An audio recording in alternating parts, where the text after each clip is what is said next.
The History Things podcast is brought to you by TR Historical, your one-stop shop for all your historical fan gear needs.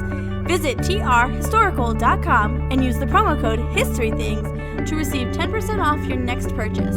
Thanks for listening. Now let's start the show.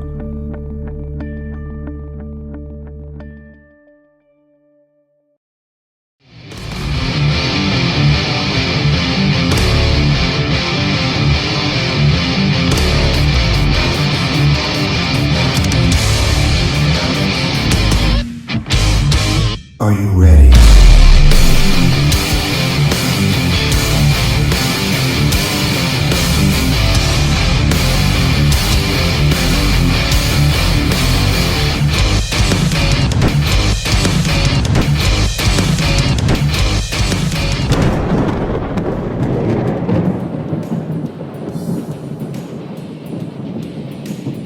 What's up, everybody, and welcome to the History Things podcast. I'm your host, Pat McGuire, and joining me today is my co-host with the most. You know him, you love him, author, historian, and park ranger, Matt Borders. Matty B, welcome back. How you doing, bud? I'm doing great, Pat. I'm super excited to be back for our follow-up episode. Yeah, man, you stammer in there. You're so pumped. I am so pumped. Woo! No, episode 2, follow-up episode today, folks. We've got our guest for episode 2 back to talk to us more about the Lincoln conspiracy. Yeah, man, this has been a wild story. Obviously, our guest, Coby Treadway, who is the education coordinator down at the Surratt House Museum, Surratt House Tavern Museum, sorry, not to be confused with Walk and Roll, Rockin' Chinese Restaurant, also the boarding house in D.C. No, this is the tavern site out in Clinton, Maryland, formerly Surrattsville.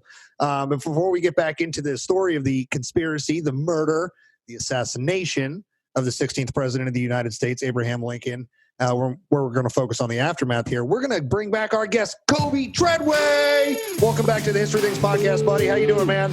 Good, man. Thanks for having me back, guys. I've been like chomping at the bit to get back here with you. Yeah, man. So have we. I'm pumped for this show. We're glad you're back, buddy. 5 hours and you didn't have enough? I guess not. Let's go.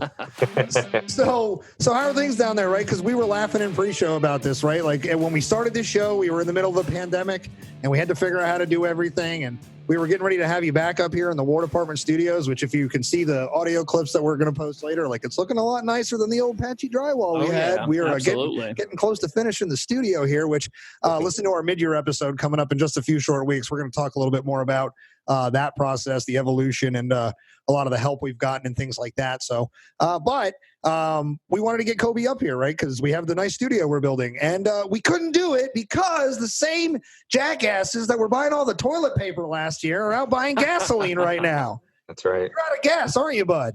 Pretty much. I mean, I wouldn't have had enough to get up there and back. So. Yeah, because you live 8,000 miles from us, all in the same state of Maryland. I know. Maybe a slight exaggeration. Yeah, totally hyperbolic. But anyway, we do appreciate you joining us again here through the 21st century method of podcasting, That's Zoom, right. and all that stuff. So real quick, so let's take a quick time travel back to our episode with Coby in quarter 2. So we covered this massive story where we talked about everything from conspiracy, which we're not going to really touch on. Booth is dead. Let go of it, guys. He died, on April 26th. We'll touch that, I guess, a little bit in here.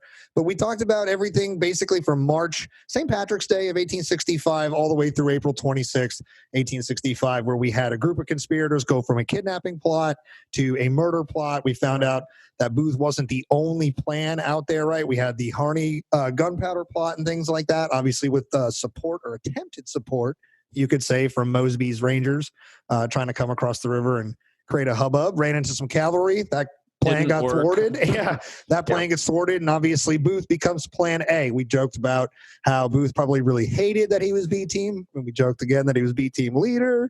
Hashtag Steve Zissou, Life Aquatic, great movie. But anyway, and then, when he was the only plot, he was able to wrangle up some of the remnants of his kidnapping crew and actually carry out one of the most heinous crimes in our nation's history with the assassination of Abraham Lincoln. We also talked about that it wasn't just a plan to kill Lincoln. Right. It was a plan to kill the Vice President, Andrew Johnson, and the Secretary of State, William Seward. Decapitation of the government. Cut it off, right? Which was also what Harney was going to do, right? Yeah. He was going to blow up the White House. It's going to blow up the White House. What did we say when we were talking about it? What are those fuses doing in your pocket? I don't know. Right. I don't I'm know. holding it for somebody. I don't know how those got there. Yeah, weird.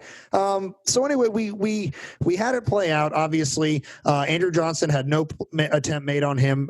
William Seward was viciously attacked along with members of his family. They all survived, thankfully. But unfortunately, President Lincoln was shot in the back of the head at Ford's Theater at the grand moment of the play Our American Cousin. Booth makes his escape, not just from the play, from the theater, but he gets out of the city entirely. It is on the run for about 12 days, where ultimately the elements of the 16th New York Cavalry will catch up to them around the area of Port Royal, just south of that. And Booth will be fatally shot by a guy named Sergeant Boston Corbett. Total weirdo. Total weirdo. Total weirdo. And obviously, for a lot of people, that's where the story ends. But that's not where our story ends. We're going to get into that in a minute. This is a follow-up episode, and we always like to kick things off the right way if we've made a mistake or we need to clarify something, which thankfully we haven't had to do the last couple of shows. Right. But we got to do it this show. So I'll get things going. So I want to clarify something I was talking about in the quarter 2 episode, where I think, conflated two stories relating to the Lincoln family as well as the cottage they were staying in outside of the White House grounds, obviously. So I guess, made it seem like they were staying at this cottage as a way to get away from the hubbub of Washington, and because they were like a grieving family, like they had a lot of things going on.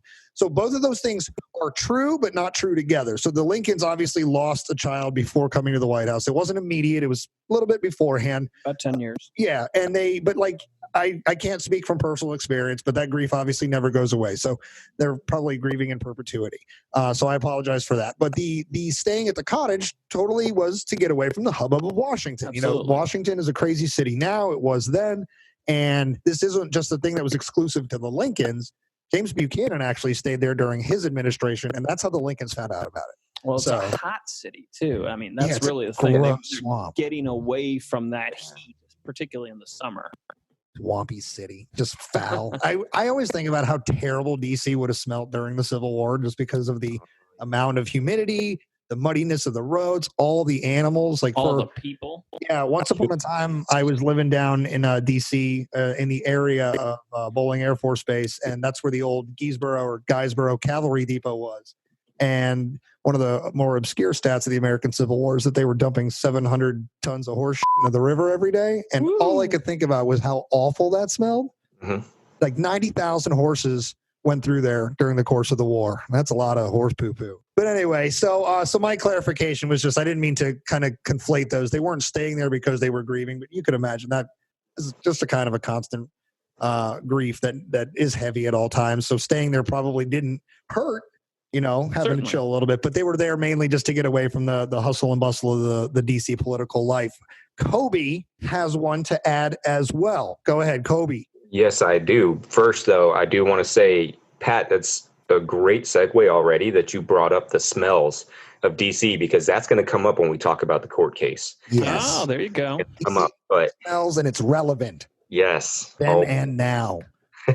So my clarification, because I'm a dummy, is that when Booth and Harold were escaping the city, they did not try to cross the Potomac River that would have put them in Virginia, which was their goal. They went across the Anacostia River, and they did it on the Navy Bridge. So if anybody's familiar with D.C. today, the Anacostia Navy Yard, that's the area we're talking about. Why do you think they didn't just try to book it across the Potomac and into Virginia right there? I don't know. I'm sure they had a reason. I've never really dug into it, but I imagine you got to consider Arlington or Alexandria, Georgetown. I mean, those are all heavily occupied by federal forces. Right there. So, Bingo. Yep. Ding, ding, ding, Exactly ding. what I was thinking. I was going to say, you go across into Northern Virginia, you're running into the Union still, because that was back in the Union, like essentially immediately. What was that show? Mercy Street that was set in like the Alexandria area. Right. So, all right, that's a good one. Yeah, the Anacostia was definitely. So you're looking in the area of probably the modern day Frederick Douglass area bridge, which is, I guess, now by the Nat Stadium, Washington Nationals, and there's like a Audi Stadium for the for DC United. I forgot what our own freaking soccer team is locally. Shows you how much soccer I watch. Yeah, but if you've never been, you need to go see a match at Audi, man. It's amazing. That stadium went up fast. Yes, it did. I have concerns from a construction perspective. Oh, no, That's not true. I have a buddy that was part of that construction crew, so I know it's good. All right, so today is a total jackpot. We got to hear from all three of us in the clarifications and corrections section. So Matty B has got to bring one to the table too. So fire away, Matt. Basically, Coby, when you were talking about how the real attempt, the last attempt to kidnap Lincoln goes afoul because Lincoln doesn't show. We all kind of agreed that he was elsewhere giving a talk to the 40th Indiana Infantry. It wasn't the 40th. It was the 140th. And that's my bad for not clarifying that. But we're hitting it now. 140th Indiana Infantry gets a visit from the president himself, gives a speech. It's actually one of his more famous speeches talking about how whenever he hears someone advocating for slavery, he is of a mind to see it done upon that individual. And I just butchered the quote, but see how you like it. Exactly. Hashtag Abraham Lincoln. That's exactly the premise of the quote and the speech. So important speech. And I just wanted to clarify the proper regiment he was talking to. All right. So as always, guys, we invite you guys as you're listening, if you hear something that you think we might have gotten wrong, or you think we could have elaborated on a little better, or we need to clarify more on, we encourage you to reach out to us politely. Obviously, nobody's a fan of jerks, but send us a message at the History Things Podcast on our social media accounts, Instagram and Facebook, or send us an email at historythingspodcast@gmail.com. We definitely would love to hear from you. So, Coby, I have two quick questions for you that were kind of dumb questions that popped up while I was doing my pop culture research this week on the pre-show prep.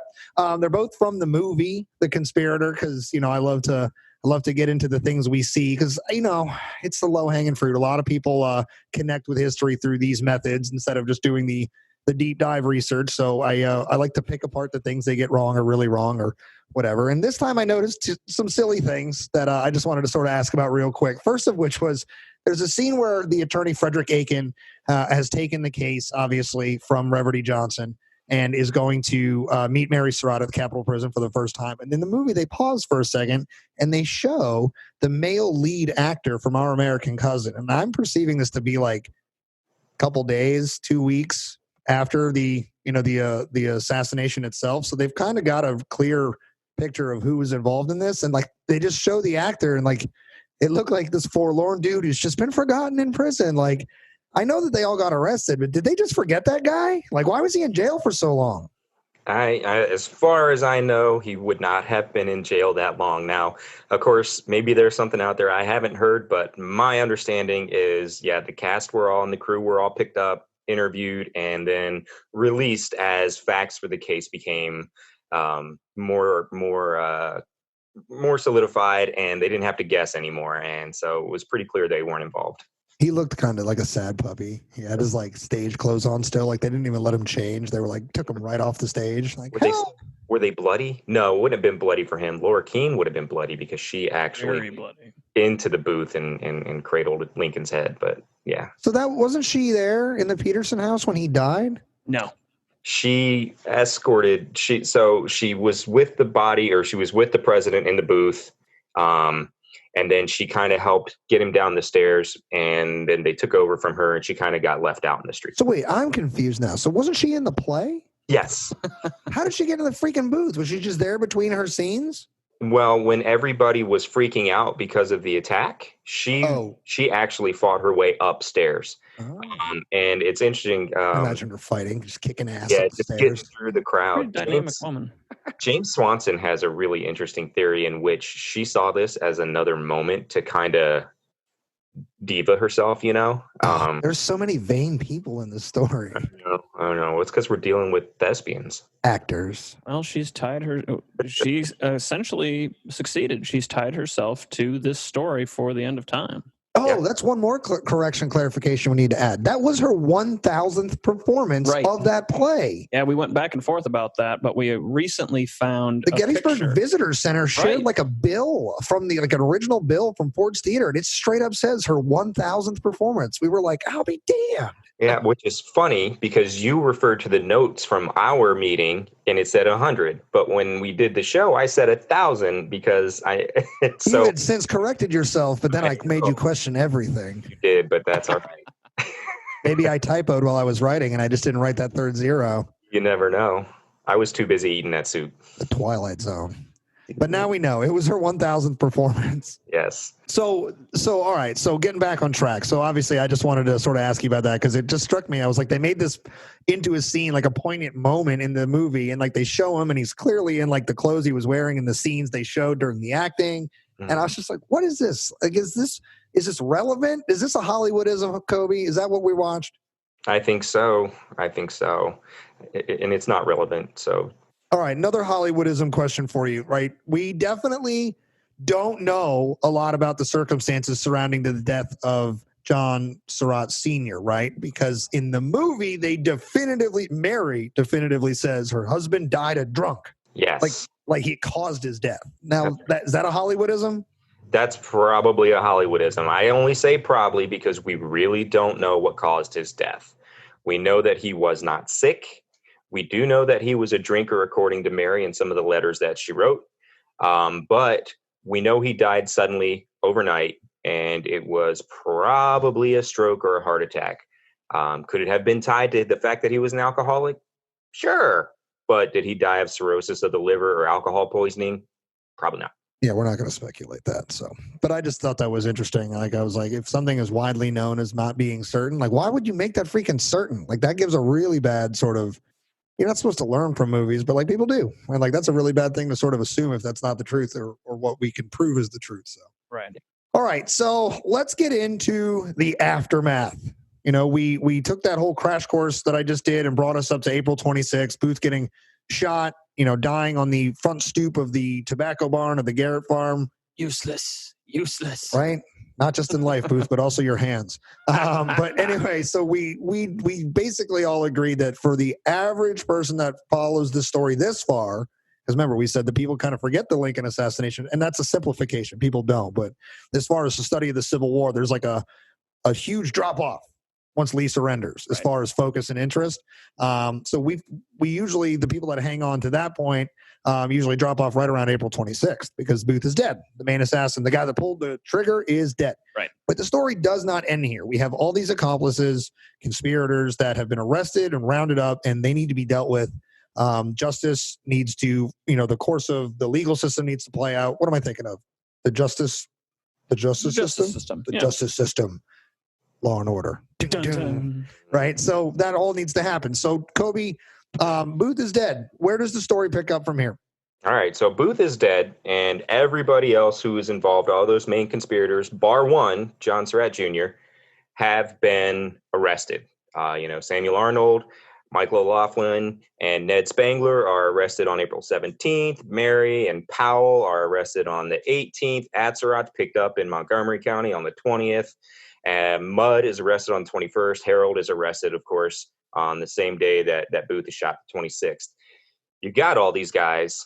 What are you going to do with them, guys and women? What are you going to do with them, the conspirators, right? So you incarcerate them, obviously, so you can figure out really how you're going to try them, because that becomes the big question. How are we going to try these conspirators? Is it going to be a civilian trial? Is it going to be a military trial? There's a whole big debate going on almost from the first arrest about how they're going to handle the conspirators. And so what you see happening is Powell, Samuel Arnold, and Michael O'Loughlin, and Ned Spangler are all put on an ironclad in the Potomac River, the USS Saugus. It's interesting, if you remember from the first episode, the Saugus might be one of the reasons that Booth and Harold turned back into Maryland on their first attempt to get across the Potomac. I wondered if that was the same ironclad. Ironic, because he's holding his boys. Is that where the famous picture of Lewis Powell was taken, where he's got all the kind of sheets behind him and he's looking like Norman Reedus? Yes. Yep. How awesome of a casting job was that for the movie? Because Norman Reedus looked a hell of a lot like him in that movie. Yeah, creepy. Anyway. Interestingly, there's another guy on the Saugus who'd been arrested too, and it's Richter. Was it William Richter, who is George Atzerott's cousin? He's the guy that harbored George Atzerodt for 4 days before he got picked up in Montgomery County. Wow. So he was arrested and held on the Saugus as well. Atzerodt is actually not on the Saugus. He's on the Montauk at first, along with Harold and Booth's body. But they move Atzerodt to the Saugus. But Harold and Booth's body, they stay on the Montauk until, The USS Montauk made its way up to the Potomac River. Yep. See, that boat's a part of another one of my favorite Civil War stories. That boat assaults Fort McAllister on the Ogeechee River, like right outside Savannah. Mm-hmm. That's a long way for was that an ironclad, right? She's an ironclad. Yeah, that's a long way for her to travel. Yeah, she's down there with like the Passaic and another ship. But yeah, she's part of that assault in 1864. So she's made her way all the way back up here. Yep. Damn. Don't take ironclads to sea. I know, Just right? saying. But they kept doing it. Yes, they did. So that's cool. That's a little connection. I like connecting dots, which we'll do a little bit of here on the show, but that's cool. If you like the Navy part of the American Civil War, like there is what's traditionally considered the Western theater, right? The Montauk's in action down there. And now here we are talking about the post-war assassination aftermath of the Montauk's involved in the Potomac River. Yeah. Now, Coby, is it going to be while on board the Saugus that Lewis Powell will attempt to bash his own brain in, or does that occur beforehand? No, it's on the Saugus. Yeah, it's on the Saugus. What happens? I don't know this story. He probably has some sort of psychiatric break or is looking to just off himself to get out of trouble, but he begins to bash his head against the wall in an attempt to brain himself. Wow. And that would be why, and correct me if I'm wrong, Coby, but I believe that is the reason why they wind up hooding the Lincoln conspirators in these padded leather hoods. Mm-hmm. They're sweltering in this DC summer heat, but it's to keep Powell from bashing his own brain in. Well, I don't really have sympathy for you wearing a hot, sweltery, leathery hood when you're involved in killing the president. Good point. Jerks. But yeah, so that is my understanding as well, Matt, is that he did it on the Saugus. Okay. Yeah. So I can imagine the echoing, dong, dong. Dong. Yeah. But and then you have the other two that have been picked up. Mudd and Mary Surratt are actually at the old Capitol prison. They're incarcerated there, and Mary's not alone. I mean, Anna's there, and all the boarders from the H Street house, with the exception of Weichman and John Holohan, because they had actually gone to talk to authorities on the 15th. Like they went and told everything they knew. And for those of you who don't know, the old Capitol prison is actually currently the location of the U.S. Supreme Court building. Is it? Yep. Yes, it is. What does Fort McNair have to do with that story? Oh, isn't that where the end of this story? Yeah. We'll get there. We'll get there. And the trial. So yeah, we'll get there. We don't want to jump ahead of ourselves too far. Yeah. So that's what's going on. You've got all these people who have been arrested. And I mean, they're not the only ones, right? There are hundreds of arrests made in the process of trying to figure out who all is involved, because the ultimate goal at the time is not just to arrest the people who are directly involved with Lincoln's assassination, the attack on Seward, and the conspiracy. It's to pin it on the Confederate government. Stanton is like all up in his righteous fury, man, and he wants to hammer Jefferson Davis and the Confederate government. And so the ultimate goal is to get the proof of that. And so you've got hundreds of reports and intelligence messages coming in that are leading to arrests left and right. I mean, in Bryantown, there's the inn there. Colonel Wells, he turns that inn into like a machine. They're bringing suspects in, interviewing them, incarcerating them, sending them out, you name it. So there's hundreds of people that are arrested. Once they've got the main culprits in, though, they got to start figuring out if there's anybody else that needs to be lumped in with them. And I've always been kind of curious, and I've never really been able to reconcile how some were released and some were held onto for longer than others, and then some were never grabbed up. Thomas Jones, he's brought up in the reports numerous times. Powell mentions him. Samuel Cox, Harbin, all these guys are mentioned, but they never get grabbed up. Are they looked for? Like, are they sought after, or are they evading being grabbed up, or are they just like, we're not going to go grab them? I think it's a little of both. I mean, Jones and Harbin and Cox, they're all being careful, but I think there's just an overwhelming abundance of material that they have to filter through, they being the agents that are involved.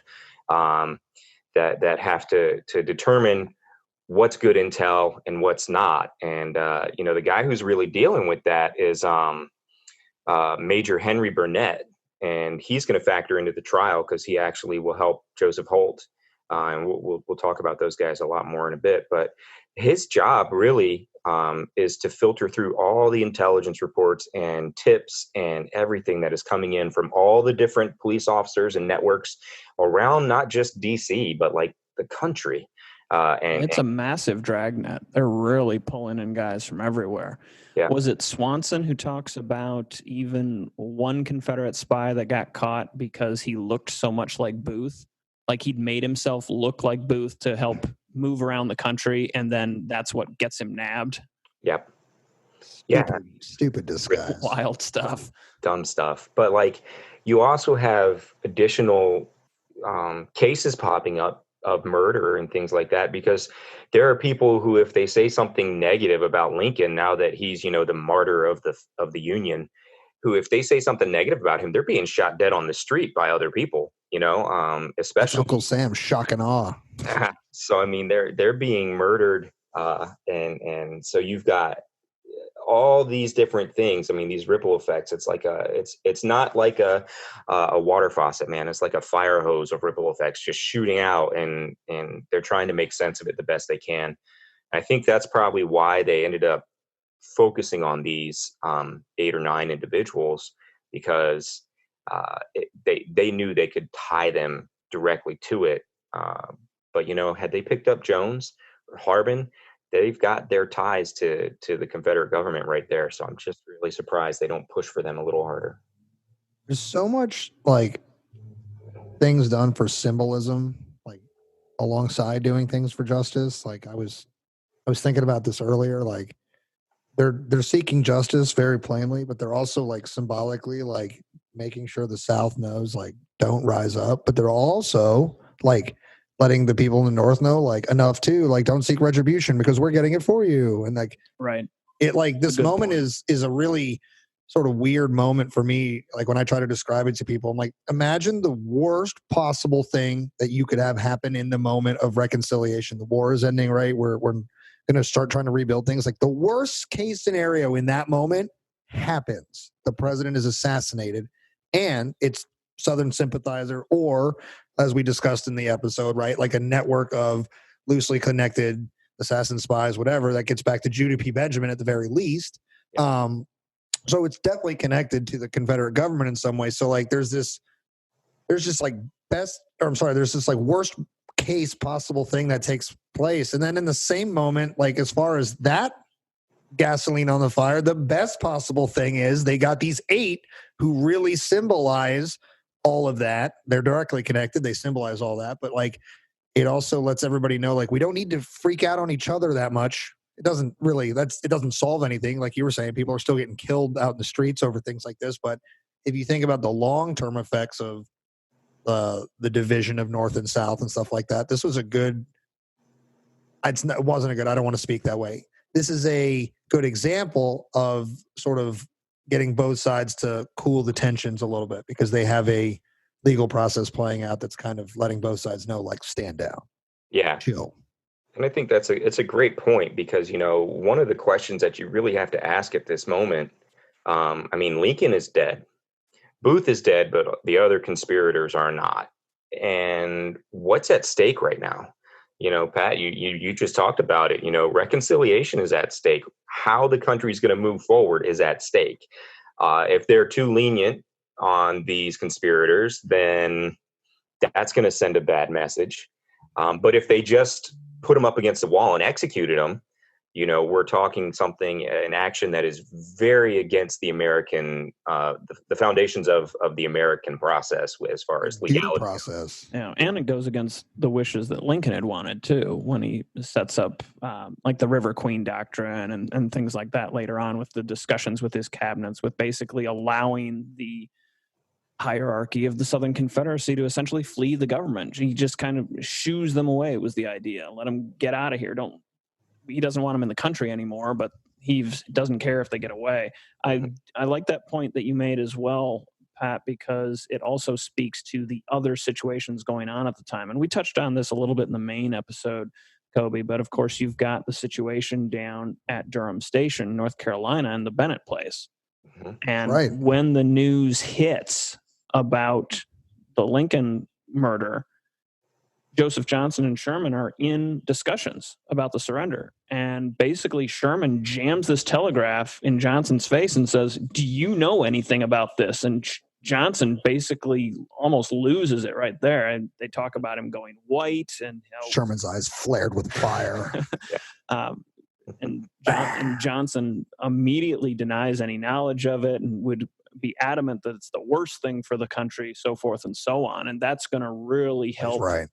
Well, it was, but that's going to really help cool the tensions for this next major Confederate army to surrender. So excellent points, guys. All right. So where do we go from here, buddy?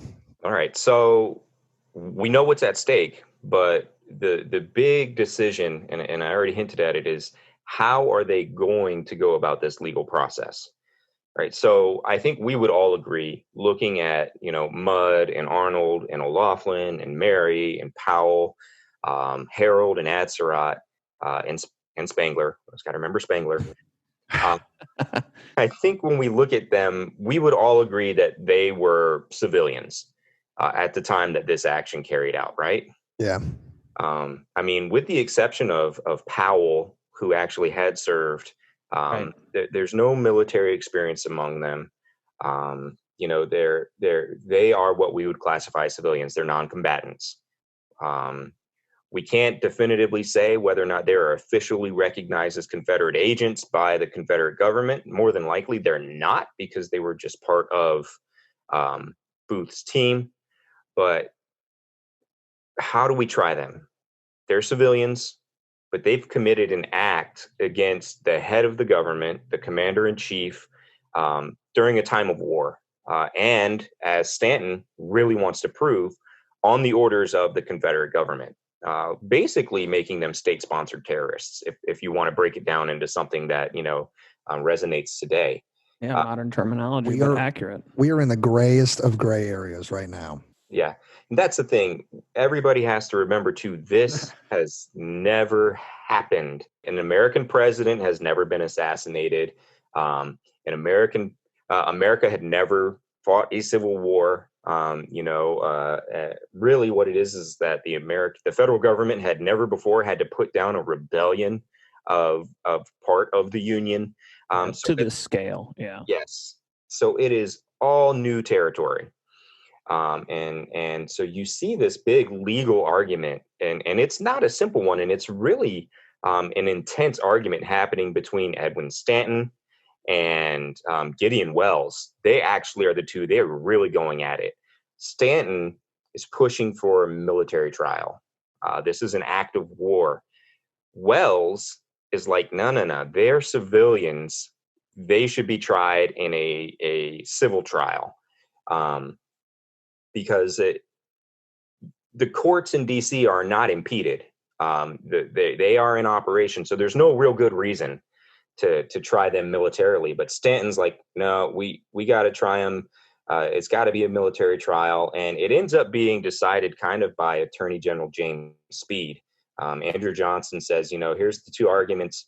What you got for me, buddy? Come on, Attorney General, give me some good news. And Speed basically comes to the conclusion that because DC is under martial law, because there is a war still happening, because Lincoln was the commander-in-chief during an active time of conflict, that it was a military operation and these civilians should be tried under a military tribunal.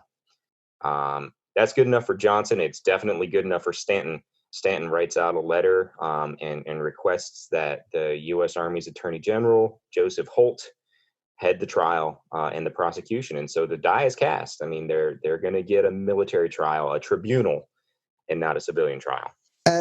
At this moment in time, even though Andrew Johnson has assumed the presidency and is sworn in and like he's the guy on the job, is Edwin Stanton still flexing a stronger muscle? Yes. Like Ed's like, Andrew, sign this. This is what I want to do. And Andrew's like, okay, Ed. Like it's like quick like that, or like does Andrew Johnson have as much say as we would hope the president would have? I think it's probably a little bit more like Andrew Johnson. Andrew Johnson is still a little shell shocked that he's in the situation that he's in.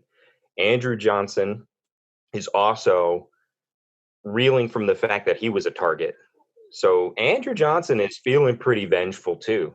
And I think Johnson really wanted Stanton to convince him. And so as soon as Stanton and Speed were able to be like, here's our legitimate reasons, Johnson was like, yes. Good enough for me. That's it. So I think that's a really good point too about the infighting in the former Lincoln cabinet. I mean, Edwin Stanton, Secretary of War, Gideon Welles, Father Neptune, the Secretary of the Navy. Both of these gentlemen have important roles in the military structure of the United States, but they're both lawyers. So they're both looking at this from a legal perspective. Mm-hmm. Coby, before you push on, how much do you think it had to do with James Speed being really close with Lincoln? Like, these guys had been really close before the war, and now he's, Attorney General of the United States? Mm-hmm. Do you think it's a little bit of... Personally, I agree with his argument. The capital was under martial law. We're still in a time of conflict, so forth and so on. I can definitely see the legal argument there. I'm not saying he was being sneaky with the law, but do you think perhaps his personal feelings about the situation came into play? You know, I've had that thought a few times. I mean, it would seem logical, right? Right. They were very close. But what I would also like to think is that being the Attorney General, and we haven't had very great examples lately, but being the Attorney General of the United States would, would hopefully lend itself to being able to separate your personal grievances from the practice of your duties. And I mean, that idea in 19th century America is so much more profound than it is today. And so I think that there's probably a part of Speed which is like, you know, I really want this to be done the right way, and so I want real justice for Lincoln and not, you know, basically a lynch mob. And, you know, there are other aspects to his argument, too, that we don't go into very often, because the easy ones are to talk about martial law and state of conflict and Lincoln's role as the commander in chief. But you also, if we think about it even today, well, especially today, if there's a high profile case, they struggle in civil trials to find impartial jurors because information and news spread so rapidly. To find impartial jurors in this situation, I think would probably be impossible. And so that's another angle that Speed is using, is that a military tribunal may even be more fair because you're going to have, we're not going to have impartial jurors, regardless of what we try to do. So instead of having a trial with 12 biased jurors who either could be Southern sympathizers from the city and are going to pardon are going to acquit everybody, or it could be, you know, bloodthirsty unionists who want to see everybody hang regardless of their actual roles. So there's a lot involved, and I think Speed, just based off of reading his full statement, is done his best to separate that personal pain from his professional duty. It's so fascinating when we talk about the Lincoln assassination. You know, we do throw out like the ramifications, you know, the effects on the country that this had. I mean, it's one of those few moments where you say it's nation shaping and nation impacting, where you're not blowing it out of proportion, where you're not exaggerating. Lincoln's assassination has huge consequences that we're dealing with even today, but the trial is almost more so. You know, the legality behind it is still argued, and was argued actually about a year after the trial. The Supreme Court heard a case that was very similar, which we'll get into later, called the Milligan. It's the Milligan decision that impacts John Surratt Jr.'s trial a couple years later. So I know, good old John Surratt Jr. Yeah, we'll get there. We haven't forgotten him. So, yes. But so we're talking about a military tribunal and the differences between a civilian and military trial. And of course, the big difference between a military tribunal and a civilian trial is that a civil trial, you're tried before a judge with a jury of your peers, right? 12 of your peers. And that's the standard thing. When anybody thinks of a legal case, a legal trial, that's what they imagine, right? Civil trial is significantly different than a military tribunal. The military tribunal is held before a panel of military officers, in this case 9. And those officers are the jury and the judge and the executioners, basically. They hear the case and they deliberate on the case and they pass sentencing. There are some misconceptions about the military tribunal of the conspirators. One of the misconceptions that I deal with a lot at work is that it was done, and this kind of touches on what Matt was bringing up, is that it's done on a bloodthirsty basis. We want vengeance. We want these people to die. The easiest way to do it would be to put together a military tribunal and let a bunch of federal officers sentence them to death. And that's really a misconception, because had that been the case, if that's what they wanted, then all 8 of them would have gone to the gallows, right? Not just 4. Also, the time spent in a trial was not the easiest time. If it was really a bloodthirsty thing, murder them in their cells, execute them against a wall, right? There's no Don't reason even put to them in cells. Just do it. Just do it up against the wall. Yep. So the bloodthirstiness, I think, is a real misconception here, because there is a true effort to get after justice in this case, legal justice, and still they are trying to pin Jefferson Davis. It's always, you have to remember that Jefferson Davis, and nabbing him in this case and tying him into it is paramount in Stanton's mind, and therefore it's paramount in everybody's mind, because Stanton is not going to let them forget that we need to tie this to Davis and the rest of the Confederate government. Davis spends a year or over a year in Fortress Monroe because of this. Yep. So, it's very important to remember, again, everything that's at stake when we start looking at these misconceptions.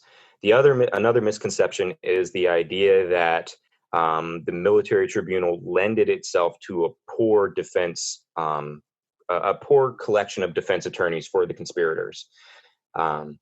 That's really not the case in my mind, with the exception of Aiken and Clampett, who were Mary's 2 practicing lawyers, but they were partners or they worked for Reverdy Johnson. The lawyers are all very experienced, have conducted high-profile cases. They know the law. They make some pretty good arguments for clients who are very most of the time confessionally so guilty. So they do have a good defense team. With another misconception with the military tribunal is that the defendants don't get to speak on their own behalf. That is actually no different in 1865 than a civil trial, with the exception of one state, Maine. In Maine, you could actually testify on your own behalf in a murder trial, but every other state in the Union, you can't do it. Even now? No, you can now, but and that's a change that came along sort of as a result of some of this. We talked about Maine. Somewhere our buddy Parker's ears are perking up. I was going to say his ears just perked up. He's like, "Oh, geez, you talking about my state, boys?" We brought up Maine last time too, guy. That's right, exactly. Anytime Maine gets brought up, our buddy he's gonna crash through the wall like the Kool-Aid guy. He's like, "Oh yeah, Maine." So, and so that's a question. Why are defendants not allowed to speak on their own behalf in a murder trial? And I've seen some different arguments about it, but one of the ones I found most interesting and kind of compelling is that it was a law that was put in place to prevent defendants from accidentally slipping up and providing information to the court that would lead to their indictment. So like self-incrimination. Right, exactly. That makes sense. They don't have to plead the fifth because they're not even being allowed to plead. Yep. So that makes sense. Like, don't say anything because we don't want to risk you effing it up for yourself. And to be perfectly honest, I imagine most defense attorneys today are just like, shut up. Yeah. Shut up and sit down. I'm not guilty yet. Don't care. Don't say anything. Shh. Right. Well, when you watch, like, I don't know, my wife watches all the good crime show TV, like the reality ones. When does a case blow up? When they put the defendant on the stand, and it's usually because the defendant wants to go on the stand. Right. And that's the end of it. So I see some wisdom behind that. Now, if I was one of them, would I want to be able to speak on my own behalf? Maybe. Or maybe I would trust my lawyer and keep my mouth shut. So, I mean, if I was truly innocent, I'd want to speak on my own behalf. But like, if I was guilty as all hell, I'd be like, no, I'm listening to you. If I say anything, I might F that up for myself. Yep. So it's really kind of a non-issue because that's almost a universal across the board. Now, what does happen is that your any of the interrogations that you'd been through and the interviews and the statements that were written down, they are read to the court. So you have, in a lot of cases, then incriminated yourself. But, that is the way that the witness gets, or the defendant gets to speak on their own behalf, I guess, is the statements of their interrogations and their interviews with agents and officers. You imagine that good cop, bad cop. He turns the chair around. You're like, oh, crap. And then he slams his hands down. You just spill the beans. Yeah. And then you're like, psych, I was lying. He's like, I don't care. I wrote it all down. It's going into court. Yeah. So, which makes me wonder if any, and I don't know. Well, so I meant to preface this show with this statement. One, I am not a legal historian. Two, good caveat. Yeah. I am not an expert on the legal system. And three, I do not claim to be or have ever been or even portrayed a lawyer in my life. So not even on TV? Not even on TV. Not once. I'm glad you said it. I was about to. At some point then, I guess maybe what we'll do is we'll revisit this subject a little bit down the road with maybe we'll see if we can get a lawyer or somebody who's from a legal perspective studied this part of the story and we'll get that. Because we just had Jana on and she talked about the Ford Theater experience, which was awesome, man. So if you haven't checked that out, if you're still chugging your way through Coby's 5-hour-long monster of an episode, at the end of that, we get back into the story of the April 14th and 15th kind of assassination itself, because Jana has experience as a National Park Ranger down at the Ford Theater site. So she was kind enough to hang out and sort of tell a very focused version of that story, and it was awesome. It's the perfect complement to your juggernaut of a show, Coby. You like these adjectives for your show? Like, it's so big. I can't. I don't want to do the Titanic thing because we did, White Star Line in season 1, and we made that joke into a lot. It was we were like, it's a Titanic episode, and then after like the 50th time we did it, I was like, I don't even want to make this joke anymore. Yeah, no, I could tell you when I listened to it. I went back and I was like, wow, Pat's really losing his excitement over that joke. I know it worked and it was appropriate, but I'm like, God, I've said this a lot. Like, I just don't want to do it anymore. But that episode is awesome. So if you go back to season 1, it's our Q3 episode, and it's with our buddy Parker, who we just name dropped, and it's epic. But today we have like the Miranda laws, right? You read your Miranda rights. That didn't exist at this point in time. I cannot remember when Miranda rights came into play. And so what I was going to get after was, you didn't have any rats?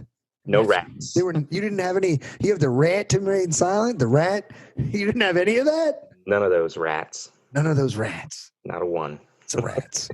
So I mean, you have whatever rights are allowed you by the Bill of Rights, but that's as far as I know, that's it. So Miranda laws would keep those interrogation statements from coming back into court, because you would be told that anything you say can and will be used against you. And so that's a pretty big warning to shut up, even though people still don't. So it's like they didn't have Miranda rights. They just had their inalienable rights. Pretty much. Yeah. Yes. Declaration quote. Yep. That was good. Just take that one, Matt. I've been reading.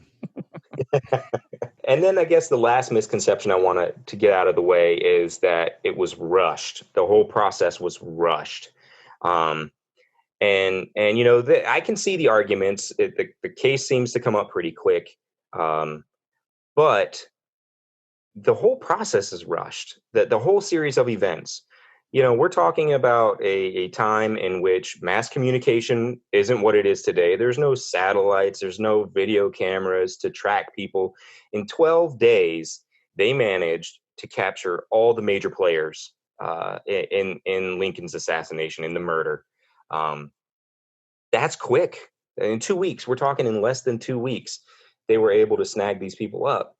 And then they deliberate on whether or not to have a military tribunal. And then once they do decide that, they're very careful in who they pick to be a part of the tribunal. And then the case itself is tried for 49 days. And then they deliberate for 2 days on what the sentencing is going to be. So to me, when you look at the timeline, it doesn't feel rushed at all. It feels thorough. They allow time for the defendants to get lawyers. So I think a lot of those misconceptions are thought of, especially when it comes to Mary Surratt and Samuel Mudd and their prosecution. And honestly, as we go on and talk more about the trial, I'm going to focus probably more on Mudd and Mary because, Harold is captured with Booth. Surratt confesses 3 times to everything that he was a part of, including that he was supposed to murder Johnson. And of course, Powell is identified by William Bell as being the man that attacked Seward. So Powell, Surratt, and Harold are done. As soon as they're arrested, they're done. They've got a place at the gallows. Really what it's going to boil down to is who's going to join them. And that's where we come up to Mary and Mudd. Arnold and O'Loughlin and Spangler, they're kind of on the fringe of this. Their lives, realistically, when you look at it, don't really ever seem to be in the balance. But the others are. And so I think that as we move forward, we'll talk more and more about the cases presented by Mary's lawyers and Mudd's lawyers, because they're the ones that, if you wanted to argue reasonable doubt, at that period in time, they have maybe a legitimate case for it, at least on the surface. Are we not focusing on O'Loughlin and all those guys because they're obviously more associated with the kidnapping plot than the murder plot? And is the federal government just sort of ignoring that there was a kidnapping plot? At the time, they're I know they get in trouble and I know they spend some time in jail, but they're kind of we have a murder plot to deal with, guys. Just go to jail and shut up. Yeah, I mean, it's pretty clear early on that Arnold and O'Loughlin have no knowledge of the murder plot, that they weren't in the city. It's possible that Arnold went into the city the day before, but he also ended up going down to work as a clerk at Fort Monroe, which is where he's arrested. I think it's a case of two things. One, they're obviously not involved in murdering Lincoln, but they're also obviously a part of the conspiracy. So we have to try them, even if they didn't take part in the murder plot. And that's because of the way the conspiracy law works. And of course, legal jargon is insane and we like to try and break it down. But the conspiracy law basically summarized up, it states that if you're a part of a conspiracy, you remain an active part of the conspiracy unless you do something to actively prevent the action of the conspiracy from happening. So O'Loughlin and Arnold were a part of the conspiracy to kidnap Lincoln. They knew, I'm sure, that Lincoln's life could be in jeopardy, and they never did anything. They didn't alert authorities. They didn't try to stop Booth or anybody from carrying out any of their plots. So that's the conspiracy law. And so that's what they're really being tried under, is the fact that they were part of this group of conspirators. They did nothing to stop it. So they're accomplices. So it's like today, if you drive somebody to a bank and they rob it, and then you drive them home or whatever, you don't do anything to stop it, you're an accomplice. Did you know they robbed the bank? Where'd you get all that money from?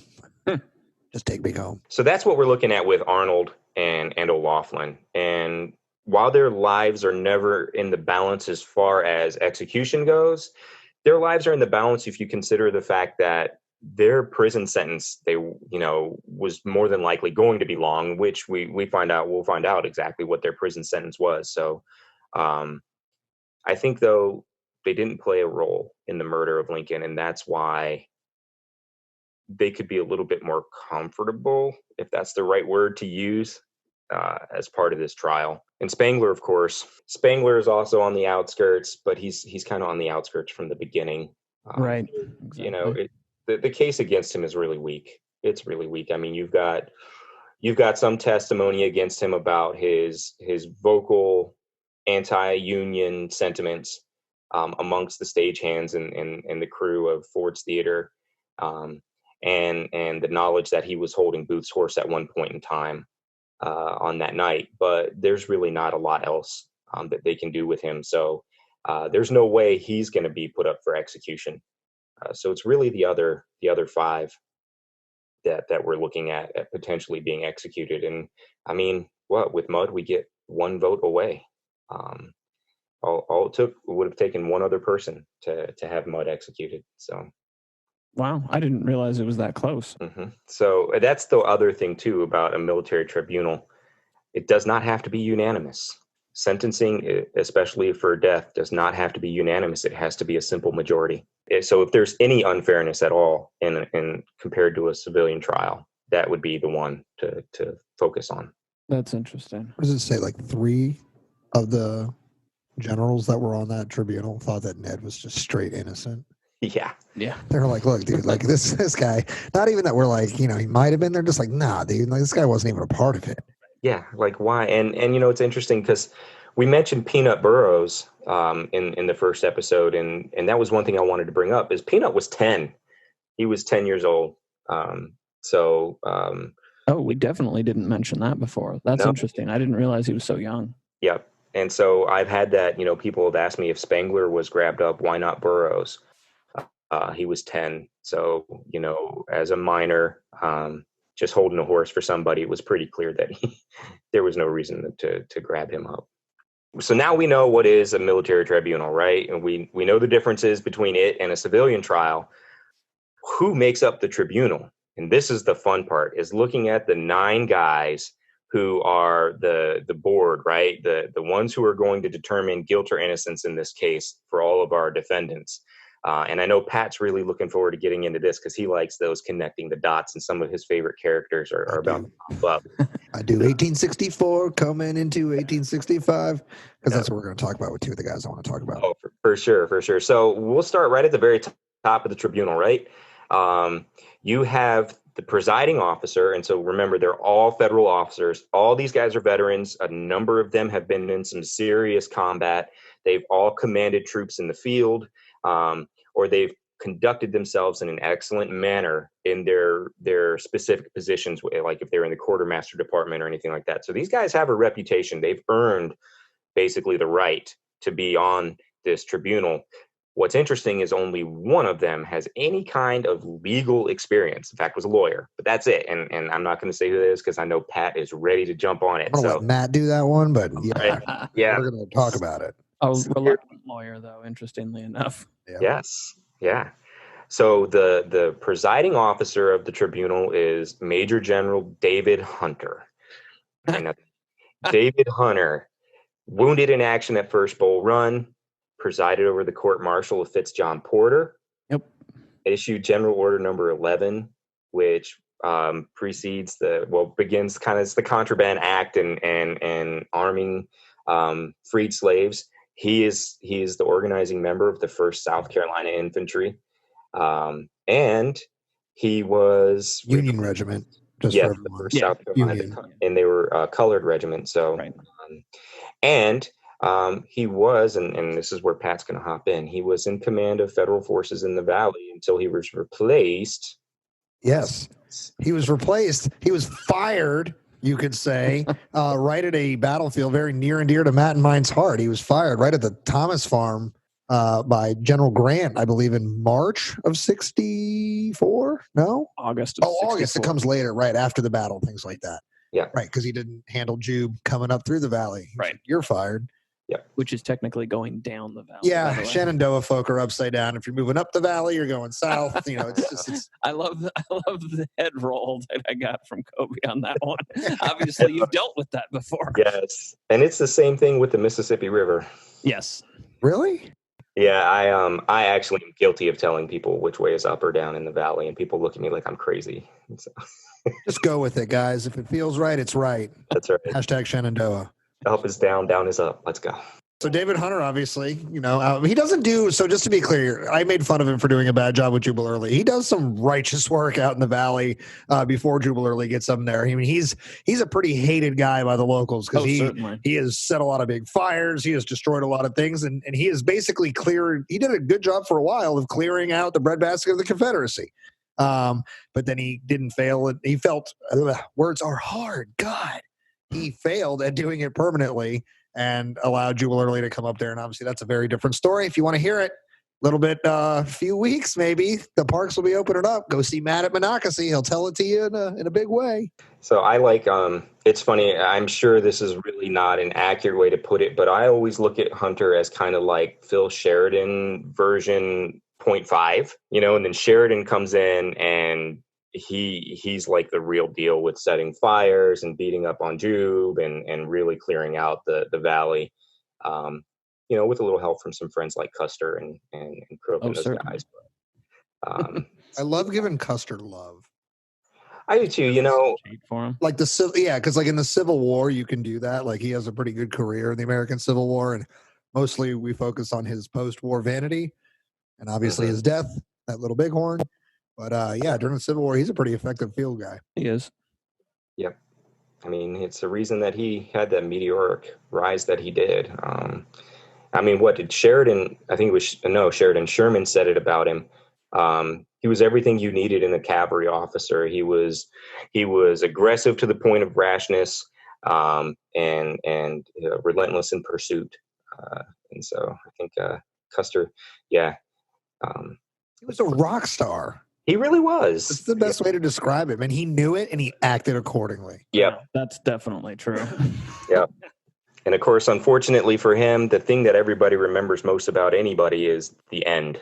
Right. Oh, well, his was spectacular. Yeah. He just took a few hundred guys along with him. So right. Unfortunately. It was a pretty brutal L to take out there on the field. Sorry. Yes, it was. All right. We're not here to talk about Custer. We'll do a little bit. We're not. And I know that I love the Western stuff and the post-war, post-West and the Indian Wars, as they're called, in our, recollection of the wars we fought out there. So we'll get into that. But moving on from Custer, even though he did some effective work with David Hunter. Well, Phil Sheridan after they replaced. I'm sorry, Hunter. Dude. You had such a great lead up, and Can then I tell you? the ball at the goal. Can I tell you? It's been at the day job. This week has been an exceptionally brutal week. So my brain just did that. Apologize. Real time correction. I was wrong. Phil Sheridan. Yes. I feel you too about work, man. I mean, we're getting ready to reopen, so it's been. Congrats, buddy. That's I'm news. excited for you, dude. It is exciting. So it was a pretty good picture. You cleaning the floors, like you were down there, hands and knees, like there was no machinery, like you were doing that 1860s style. Yeah, a sponge and some water and some vinegar, man. When I've done it 3 more times, I was doing it yesterday. The place is. Come and clean my house. No. He's like, I don't want to even clean my own house. I was gonna say that place is gonna be. You didn't make it up. Yeah. Somebody said, "Can you eat off those floors?" I was like, "Don't ever eat off these floors. I don't care how many times I scrub it." Yeah, don't, because then I'll have to scrub it again. Yeah. Well, there's that too. Yeah. So, all right. So Hunter is the head of the tribunal. So that's my brain does that. 2 wires that shouldn't have touched, and that's what happened. So right, head of the tribunal. Yep. So he's the head of the tribunal. The next person who is on the tribunal, the next highest ranking officer, is none other than our buddy Major General Lew Wallace. Lou. So Lew Wallace, of course, veteran of Grant's Army of the Tennessee. You got the Fort Henry Donaldson campaigns. Scapegoated a little bit at Shiloh, I think. Scapegoated pretty hard. Yeah, I was going to say more than a little bit. Don't undersell that. That man's career was almost over. almost ruined. And, although Grant does come back later on and said, had the position of the army not been moved, his route would have been quicker than the river road. So, there was even on Grant's part some recognition that there's a couple of mea culpas in Grant's memoirs that kind of not apologize, but they basically lay it out for Lew Wallace. Well, being an effective speed bump in 1864 also helps with the fond recollection of your service. Like, I might not have remembered Shiloh so fondly had you not done a great job of slowing down Jubal early. Yes. And I was wondering, Matt, is that where you want to step in? Yeah, talk a little bit about him.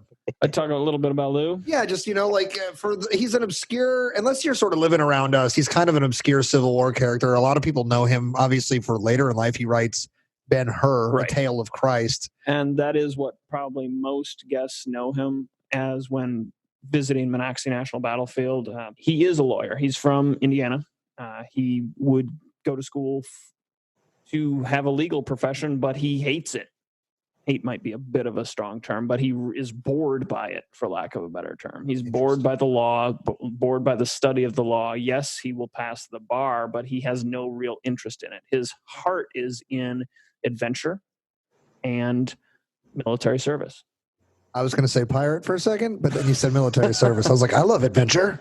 But then it was like military service. And I was like, But a fascinating individual. He's going to have some militia experience before the war, if I remember correctly, and then he is going to raise the 11th Indiana Infantry, the Wallace Zouaves, at the very beginning of the American Civil War, eventually being bumped up to brigade and division command. Of course, he's got a division there at Fort Donelson, where, according to some of his Uber fans, if you will, claim that he really saves the day for Grant at Donelson during the attempted Confederate breakout. But he is going to also be, as we have already touched on, heavily involved in scapegoating following the Battle of Shiloh and the terrible, terrible federal casualties there. His division will not make it to the field until the second day due to some bad roads and bad orders.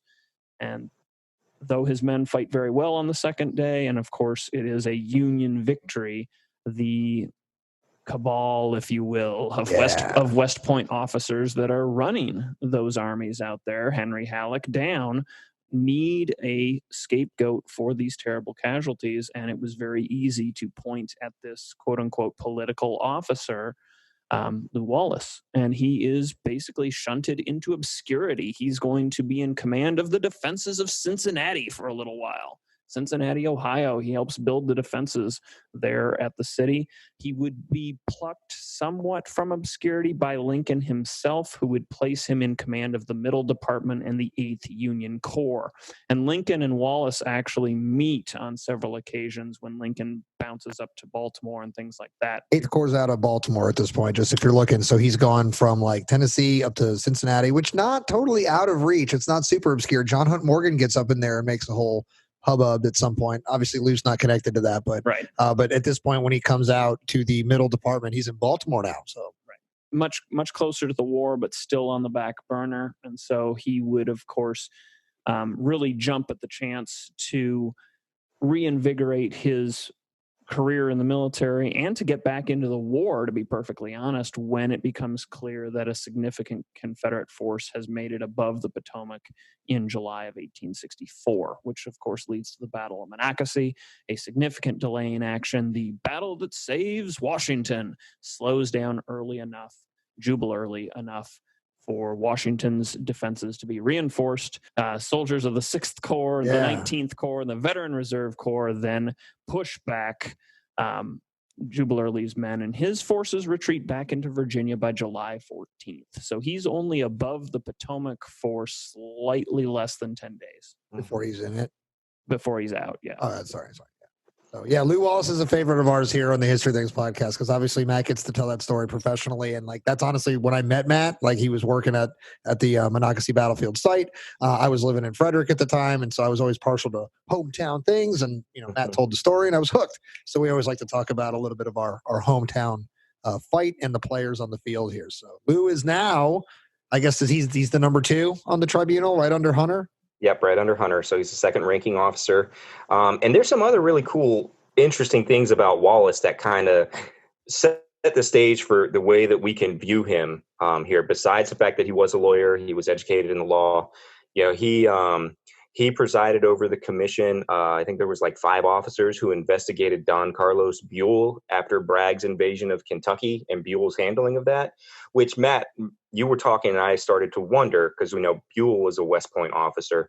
Was Buell one of those guys that kind of finger pointed at Lew Wallace? That's actually a great question, Coby. I don't believe Buell was, because his army is getting there on the second day as well. And of course, Buell is now fighting for some recognition for his own forces. Okay. He really doesn't like the fact that the Army of the Tennessee is getting all the credit for Shiloh.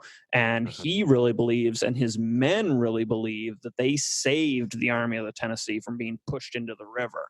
So I do not believe, I could be mistaken, but I do not believe that Buell's one of the guys who's specifically singling out Wallace. I believe that's coming specifically from Halleck, Grant, and Sherman, I believe. Sherman, also, because of course Grant and Sherman are already tight by this point. For all you nuanced listeners out there who are like screaming right now that we've only said Shiloh, yes, this is the same battle, also known as Pittsburgh's Landing. Yes, well done. We like to touch on stuff like that. As you were like, I think the second time you said Shiloh, my brain like flashed to this stupid image of John Wayne in the movie The Undefeated with Rock Hudson, where he's like, Rock Hudson says something about Shiloh, and John Wayne's like, we called it Pittsburgh Landing. And I was like, what a dumb clarification, but accurate. Yes, for sure. So I just found that interesting, and that thought occurred to me. So I wanted to ask if you knew. But also later on, he presides over the military tribunal of Henry Wers. Yep, I'm glad you mentioned that. Yep, the commandant of Andersonville. And of course, he is found guilty and sentenced to death in August of 1965. Right. So you see then Wallace is hopping right from the conspirators trial almost into the Wers trial. But what I think is really cool about Wallace and his story, besides the fact that he wrote Ben-Hur, which is an amazing story, is that for those of us who study the Civil War and love the Civil War, there's that French adventure in Mexico, right? And yes, there is. The second French intervention. So it's a fascinating story. I could go on and on about it. I won't go too far into it, but it really. The Monroe Doctrine is violated because the federal government is busy putting down this rebellion. Right. And so you had a terrible civil war in Mexico, and the winning force under Benito Juarez has a huge amount of loans that he's in debt to European powers for England and France and Spain. And he says, hey, our economy's wrecked. We cannot pay these loans back. And so these European powers are like, well, hey, the Americans are busy. Let's go get our money. And then France is like, Napoleon is all like, hey, let's get a puppet country. And I'll send Mike. What is it? His cousin? Yeah. Maximilian. Yep. The Habsburgs. Good old Habsburgs, man. They just got their fingers in everything. Well, that's because they're treated. Never mind. Yeah. I don't know, but easy. So Maximilian. I'm going to say it, including each other. Sorry. Yeah, thank you. That was cleaner than what I was going to say. I was going to say they're sisters, but you got it. You went the right way. Thank you, gentlemen. It's true. It is true. Right. It's true. Yeah. But so this whole you end up having France fighting a war. Basically, it's called an intervention, but they go to fight to put Maximilian on the throne of an empire of Mexico, and basically he's going to be the puppet leader for Napoleon. Not Napoleon the First, Napoleon the Third. Yep. Third. The tactics guy, the one we named Napoleonic Tactics after. Yeah. And so he is, he eventually is put kind of like on, he is put on the throne of the Empire of Mexico, but the Mexican Republican Army is still fighting him. And Lew Wallace is actually kind of a point person. He becomes Grant's contact. So right towards the end of the Civil War, you see this massive buildup on the Rio Grande of federal forces, because they're trying to decide if they're going to have to cross the river and help the Mexican Republican Army push the French out. They're smuggling weapons. So, all of these ideas that smuggling weapons to Mexico is kind of a recent now. They were smuggling weapons in 1863, 4 to support the Mexican Republican Army. There are federal soldiers. Well, it's ironic because the Confederacy was smuggling weapons through Mexico for most of the Civil War, and then the federal government's smuggling weapons back through the same region to Mexico. You think they stopped and waved? Hey. It's such a underrepresented part of the war itself, the campaigns and the fighting along the Rio Grande. That's becomes the main avenue for cotton out of the Confederacy. It becomes you have Mexican rancheros and them are raiding across the river. You still got the Comanches are active down there, and then you've got Unionists and Southerners fighting one another. It's just a mess. Little Wallace fun fact about this period. The Mexican government makes him a major general? Yes, that's what I was going to do. What? I was gonna bring it up. Yeah. I was shocked. I didn't know that. I love when Matt just brings my attention to things I didn't know. He's a major general in the Mexican army? He is commissioned a major general in the Mexican army. He really wants to get down there for, as Coby called it, his Mexican adventure. He loves Mexico. He's fascinated by it. His wife hates that because he keeps writing home about this commission and about what he's going to go do to help the Juarez government, and it never happens. He actually never goes down there. He does begin recruiting, and he is authorized for 10,000 troops. Yeah, that's so he's going to put together basically a small corps, a big division of men. He hoped to raise Union veterans, get them all together, go down there and help push out Maximilian's forces. Now, this all collapses long before he's anywhere near the Mexican-U.S. border, and the Mexican government was going to pay him a lot of money, like $100,000, a lot of money. It's rich. I think 200,000. Super rich. And so the caveat is that he has to resign his commission in the federal army. Right. Ooh. And there is 2 events that happen that delay him from resigning his commission that end up making it so that he cannot accept this position within the Mexican army. And that is the trial of the conspirators and the trial of Henry Wirz. So he does not resign his commission. Is that?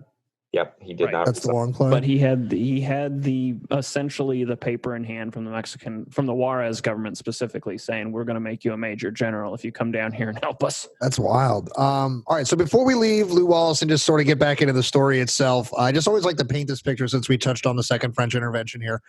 Try to imagine that the entire time our American Civil War is going on, there's also a very open conflict happening south of the border, like the same day that we are, I don't know what, I think Mexican independence is on the same day as the Battle of Antietam, or like right around there, like within a couple days. What was that, Coby? They're close. I think Mexican independence is celebrated on September 19th, so we're talking Chickamauga. Yeah, so like they're like right there, right? Battle of Iuka. Yeah, and then like Cinco de Mayo is the Battle of Puebla. Right. Like that's an 1862 fight. First one. First battle, right? Where it goes well, where it goes well for the defenders, and then not the second time. No. But all right, so while that's all happening, and then so you have basically 2 huge wars kind of being fought right above and below each other, and then when that war is over, shortly within a year or 2, we have a large mass of Irish American soldiers going north and getting into the Fenian raids, which are big enough to be of like a pretty sizable military action. Obviously, there's politics. We're going to have to do a show on it. Oh, absolutely. And Matt, obscure thing about Matt's done like a reenactment of the Fenian raids. Like, how awesome is that? For the 150th, it was actually pretty awesome. Yeah, it's pretty dope. So just try to imagine that within like, we'll just say like between like 1860 and 1867, there's like wars all over northern Central America. Like, it's just wild. It's a wild scene. Yeah. And I love, connecting dots. And one last little known thing about federal forces along the Rio Grande, especially as the war's ending. A lot of U.S. color troops got positioned down there around Brownsville. And they were crossing the Rio Grande and launching little punitive expeditions against forces that were supporting Maximilian. And there's a colonel, I think, of the 40th or 45th USCT. He's Argentine, and he goes across the river quite often with little company expeditions, and he never is censured. He never gets in trouble for it. And so I can just imagine that guy. It's like these Europeans interfering with Central and South America. He's probably happy. Super effective. Thus, nobody has a problem with it. If he was making mistakes or like doing dumb things, but if it's like, dude, if you're just down there handling business, do you, boo boo? That's it. So that's our Lew Wallace love, man. Lew Wallace is an awesome dude. He is. All right, for the sake of time, let's just bang out the names of the rest of the tribunal guys. Do you want to do that, Coby, or do you want to hand it to Matt? I can throw it out real quick. I have them all right here in front of me, and nobody else, with the exception of like Brigadier General Albee and Howe, really has a whole lot to talk about. But you've got Brevet Major General Thomas Harris.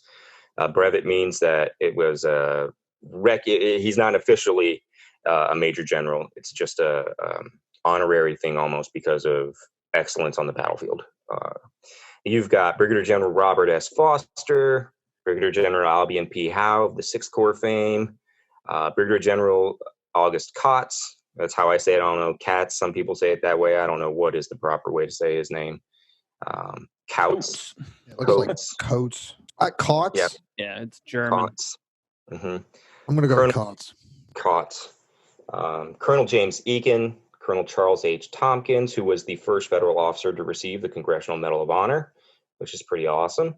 Lieutenant Colonel David Clendenin, and then you've got that is your tribunal, and then you have Judge Advocate General Joseph Holt, Congressman John A. Bingham, who was a special judge advocate for this trial and later was a prosecutor in the impeachment of Andrew Johnson, and then Major Henry Burnett, who we mentioned earlier, was the guy that was like filtering all of the intelligence reports coming in. So that is your tribunal and your prosecuting crew right there.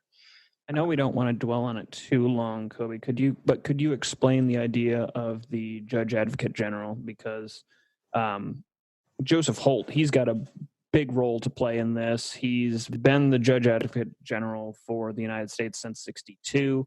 He was one of the major unionists in the Buchanan administration, which is actually saying something because there wasn't a whole lot in the Buchanan cabinet. So he's an important guy. So could you explain his role a little bit as Judge Advocate General? Yeah, Holt is really important and doesn't get nearly enough attention for how important he is outside of the trial. I think it's interesting. Holt and he's from Kentucky, and I think Tompkins, I think, is from Virginia.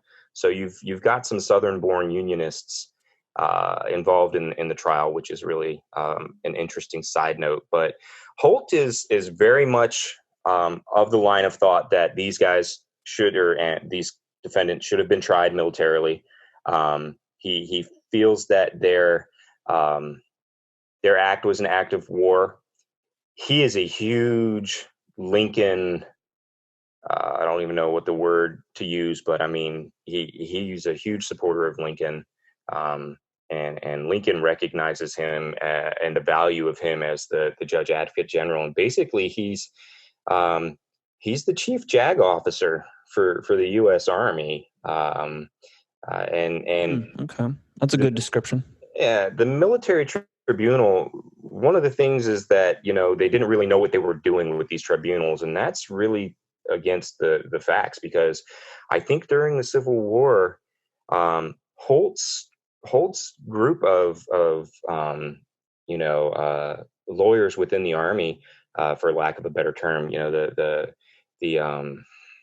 Judge Advocate Corps, these guys, I think they prosecuted over 13,000 military tribunals during the course of the Civil War, close to 14,000. So this is not new. Yeah, it's a huge number.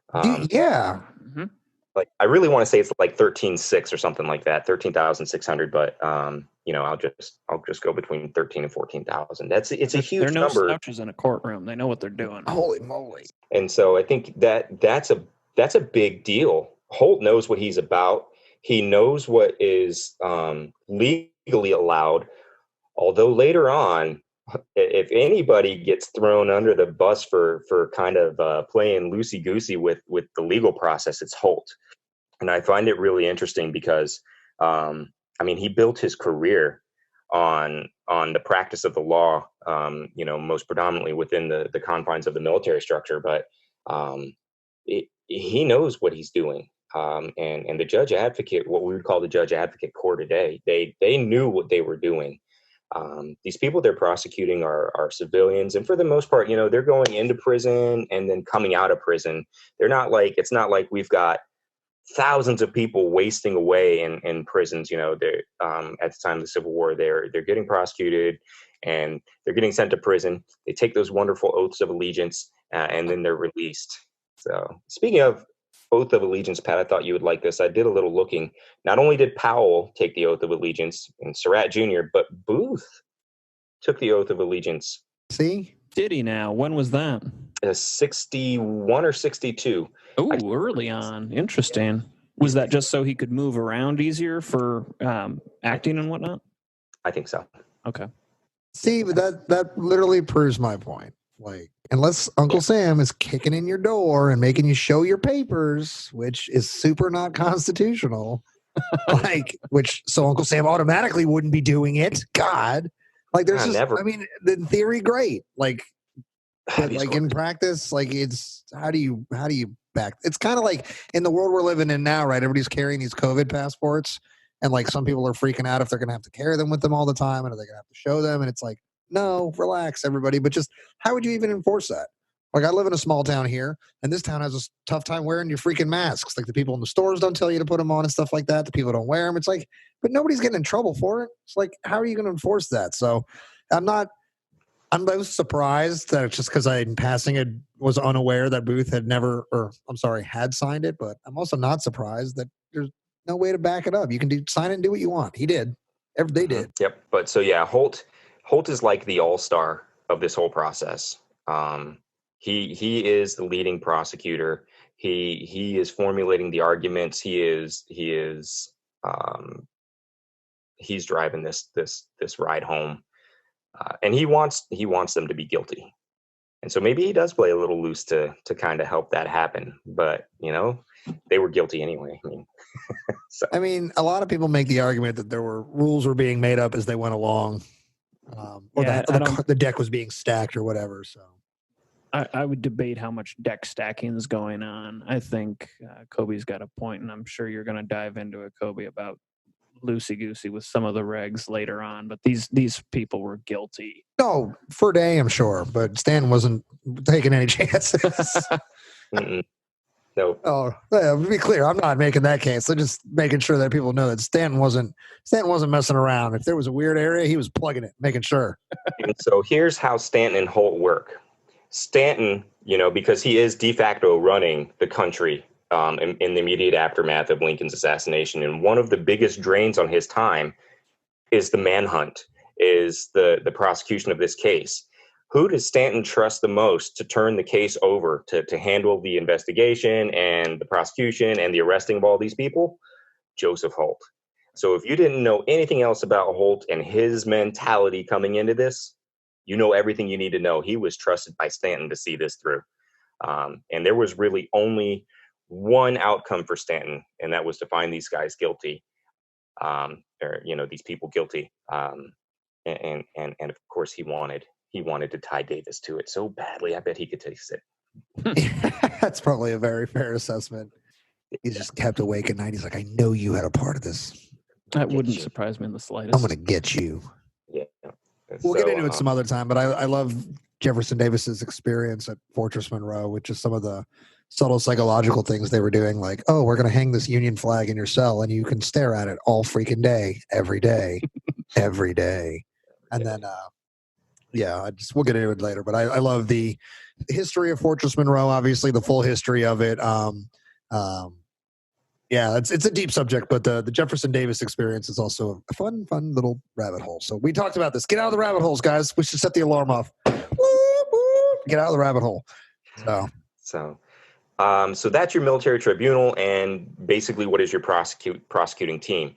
Defensively, I mentioned earlier they did not have incompetent lawyers. They had a pretty solid legal team working on their behalf.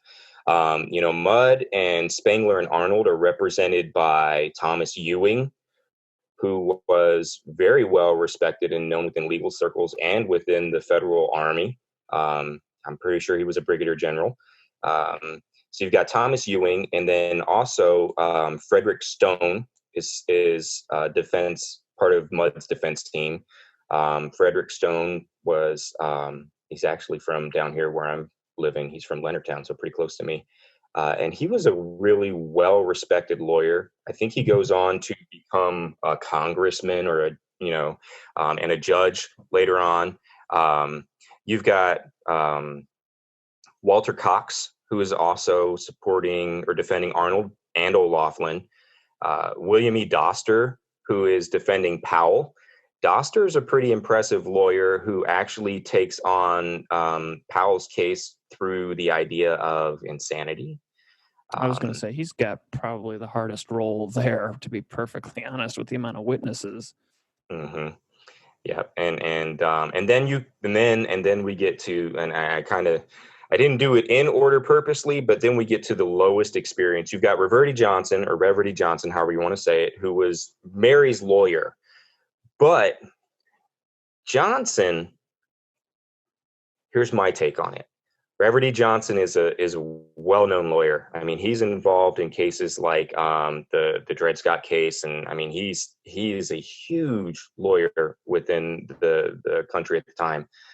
Well known, pretty impressive reputation behind him, and he never. Well, he may show up once or twice at the actual trial. I think for the most part, he leaves Mary's defense in the hands of two other lawyers who are young and very inexperienced. And I think Reverdy does that because he knows there is no way that he's going to be able to get Mary off of this charge. He's not going to taint his career. Well, he's also a Marylander, so he's not a dummy to know that he's got his own sort of. It's not even his own personal reputation. It's just the state he represents reputation. They're a border state. Mm-hmm. Obviously, Matt and I like to sort of shred a little bit of the legend surrounding Maryland's status in the war and things like that. But they are a border state, and there are people who are concerned, suspicious of certain people like that, and. Reverdy's another guy who signed the oath of allegiance. He was an attorney general at one point, things like that. So I think he's aware of the fact that a Marylander, a border state lawyer representing her, which is a point they make really clear in the movie. They need a bona fide Yankee captain, somebody who is blue without question, as far as blue and gray. Yes. And so that's where we get our buddy James McAvoy. God. Which one is he? Because I don't know the X-Men. He's not Magneto. He's Xavier. Oh, he's Xavier. Yeah. Correct. So James McAvoy plays him in the movie, but it's Frederick Aiken is Mary's primary lawyer. He's also supported by John Clampett. And Aiken is a really, and so this is where I kind of like to start to focus a little bit more on Mary and Mudd, but Aiken is a very inexperienced lawyer. And you'll see in the case, if you read the transcripts and the way the trial moves, he makes a lot of mistakes. He will call witnesses back to the stand to ask clarifying questions that put Mary's innocence further in doubt. And Clampett's the same way. The one thing I will say about Frederick Aiken in this case is when he got up and made his when he made his closing arguments, he really focused on reasonable doubt. and how you couldn't sentence somebody to death if you had reasonable doubt, and that there was enough reasonable doubt in this case to save Mary's life. And his argument is really persuasive. He makes good points. A lot of the evidence against her is hearsay testimony. There's that physical evidence that we know, like the carbine and stuff found at the Surratt Tavern, but it's she didn't put it there. She just knew about it. So they make a compelling argument. And he's so convinced, Aiken and Clampett are so convinced their closing arguments are good that they really think that Mary, while she might not get off, is probably just going to be incarcerated for a short amount of time, and then pardoned and released because she's a woman. Plot twist coming up. Yeah. Spoiler alert. So that's your defense team, and it's also important to remember with the defense team, they're not all working together.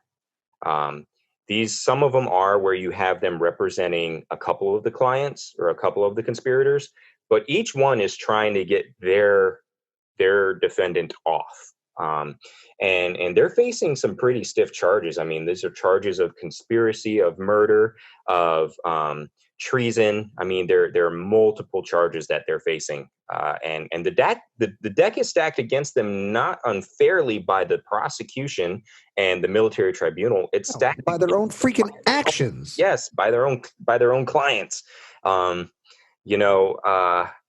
There's no way, we said it already, there's no way Powell is going to get off, or Harold or Surratt. So it's really just a matter of Mary and Mudd. And so the trial begins on May 12th, runs to June 29th. They call 366 witnesses over the course of that time.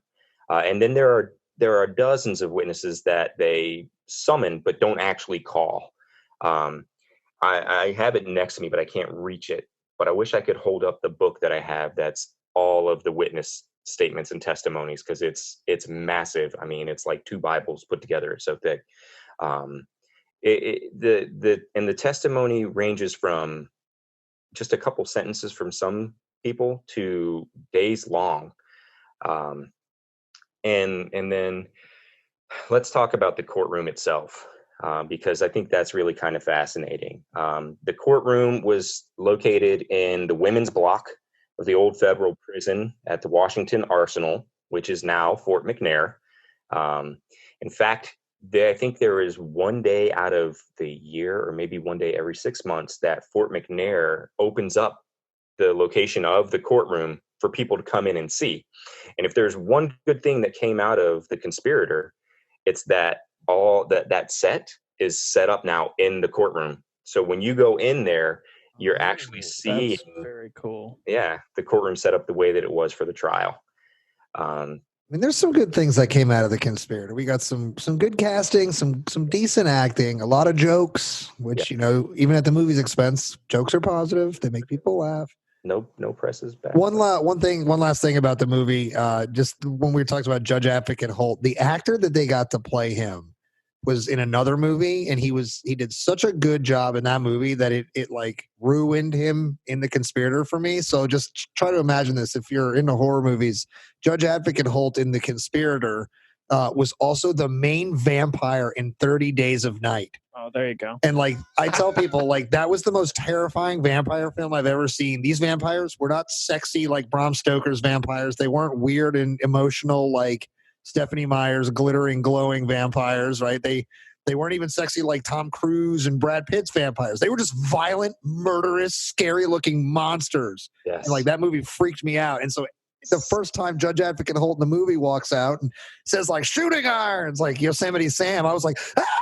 I freaked out because I thought he was going to eat everybody in the courtroom. It's and it was so timely because it was that complete counterpoint to the glittery vampires. So no, it was so scary. But that's like I mean, he did a really good job as Judge Advocate Holt in that movie. I thought he was a really good actor and things like that. But I couldn't stop seeing it. I was just like, oh man, like you are at any moment. Don't say something wrong. Don't, because he's gonna.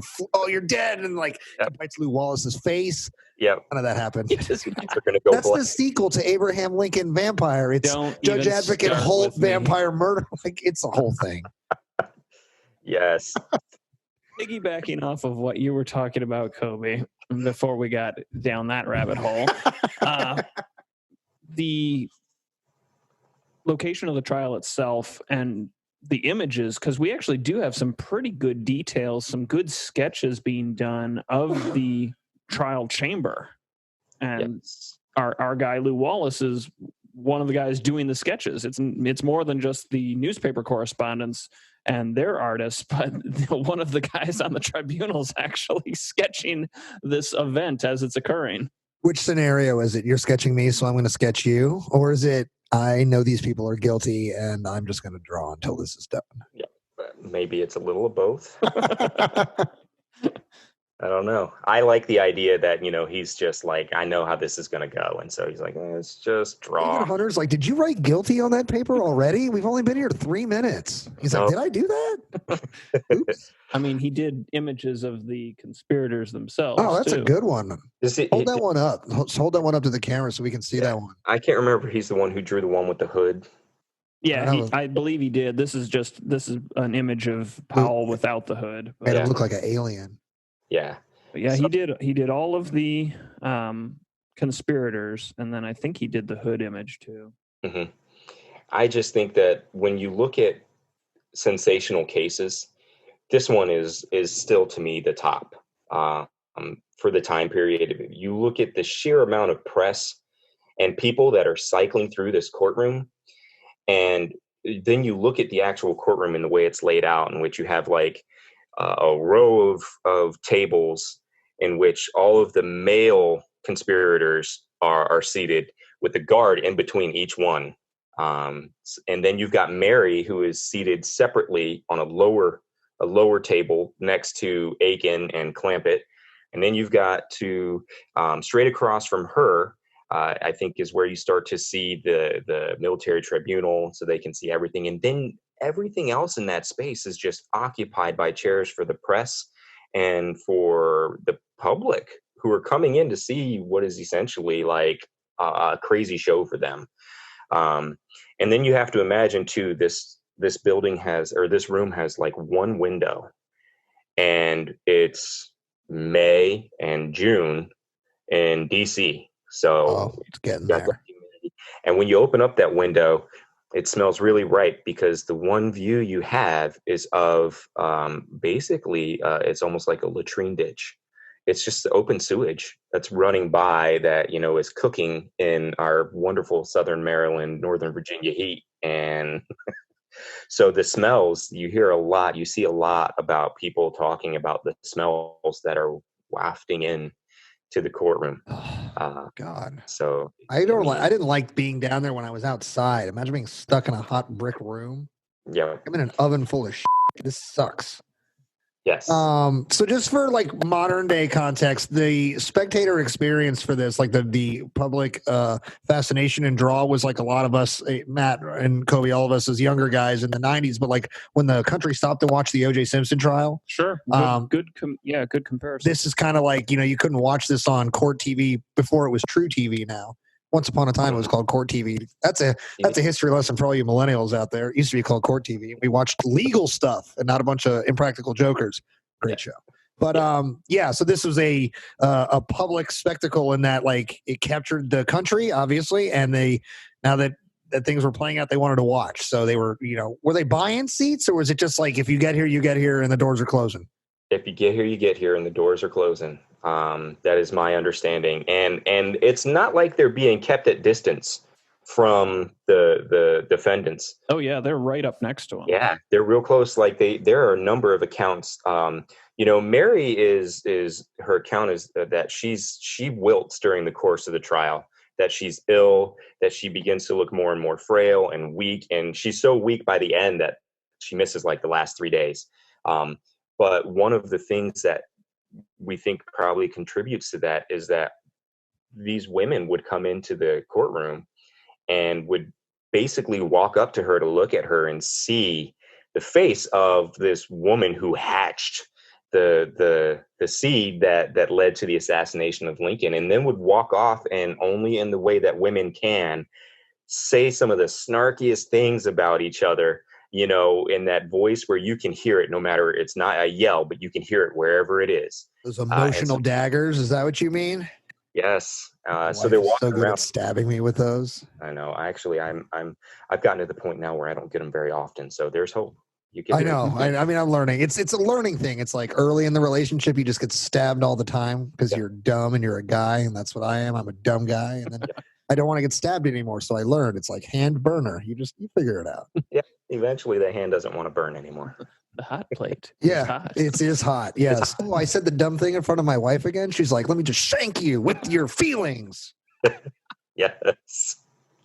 So you can imagine from Mary's perspective, she's sitting there. She's wearing all black, of course, and she wore a veil the whole time, which added to whatever you want to call it, the heat for sure. But that's the custom because she's a widow. Yeah. I think, though, that she's all, I mean, it's been over a year since. Has it? Yeah. Oh, yeah, dude. 62. So I think it was her way of, I don't know, I think it was a secret protest. I think she was protesting that she was being tried. I think it was, but, I don't know. Maybe she's mourning the loss of the innocence of justice in her eyes. Yeah. Or she's mourning the death of the Confederacy. Symbolism everywhere. Yeah. We do see that, though, in some of the images of Richmond after it falls. The women walking the streets in their mourning wear. And it could be because they've lost someone in the war, or it could be because they are pissed off about having lost the war. Yeah. So she's got all of this weighing down on her. So it is not a surprise to me that she would become ill or weaker during the trial. But the idea of being on trial and then having other women and other mothers, saying these things, these awful things about her and about her son, John Jr., and how she raised this son who's letting her go to to the gallows on his behalf and stuff like that. You can just imagine how much that would weigh on her. So that's how close the spectators get to be to these defendants. I mean, it's spitting distance. Speaking of Mary Wilting, how far into the trial is it becoming obvious that this is not going to be the thing where we don't execute women? Like, where does it start to figure out that, like, hey, your life is on the line, like, for real, not just in theory because the law says so, but we don't actually do that to women. Like, at some point, like, this is very real for you. Like, that obviously can do. I can't personally speak to that experience, but I'm imagining that will crush your psychological status right there. Like, you're going to be like, ah. Yeah, I mean, that's all you're going to be like. That's sort of it's one of those things that we have to kind of conjecture about. But I am imagining by the beginning of June, she has to have seen by the beginning of June that things aren't going very well as far as her lawyers are concerned. That okay, so what's her defense?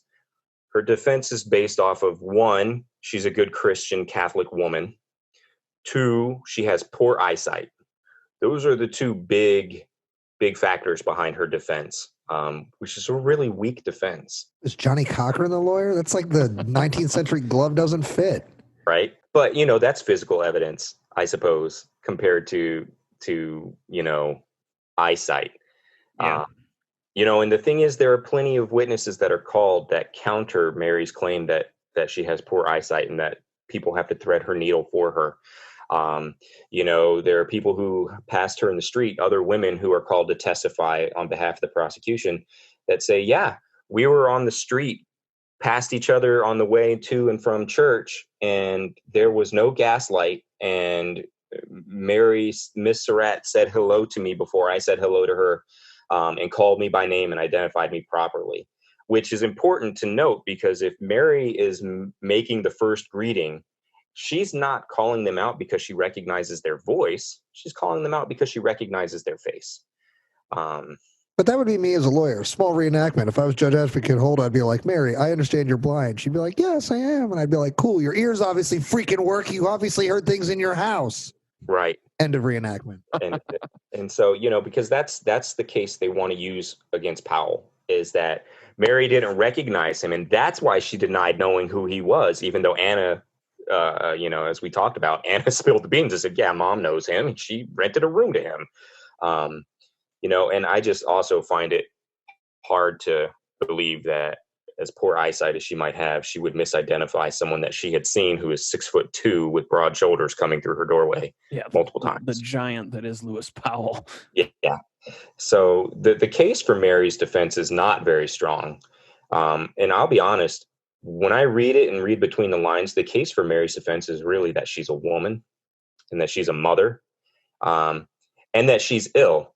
And now I'm not going to go as far as say that Mary's illness was fake. I think it was legit, because we've had a couple reports done by members of the Surratt Society who are doctors, who stated that they didn't think, based off of the descriptions and then the way Mary looks, especially in her picture, the portrait taken of her later in life, when she's like 42, that she doesn't look like she's doing very well. Like, she's probably not long for this earth anyway. So I think the illness is probably legit.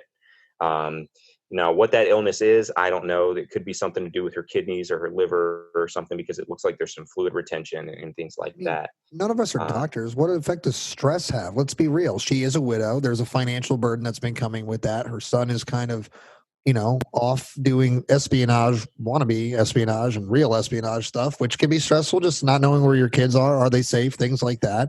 And then now she's caught up in the worst moment in U.S. history at this time, and she's guilty, and she either knows it directly or she knows it indirectly, and she knows now that her life's on the line. Like, stress can cripple you. Like, stress is killing me right now.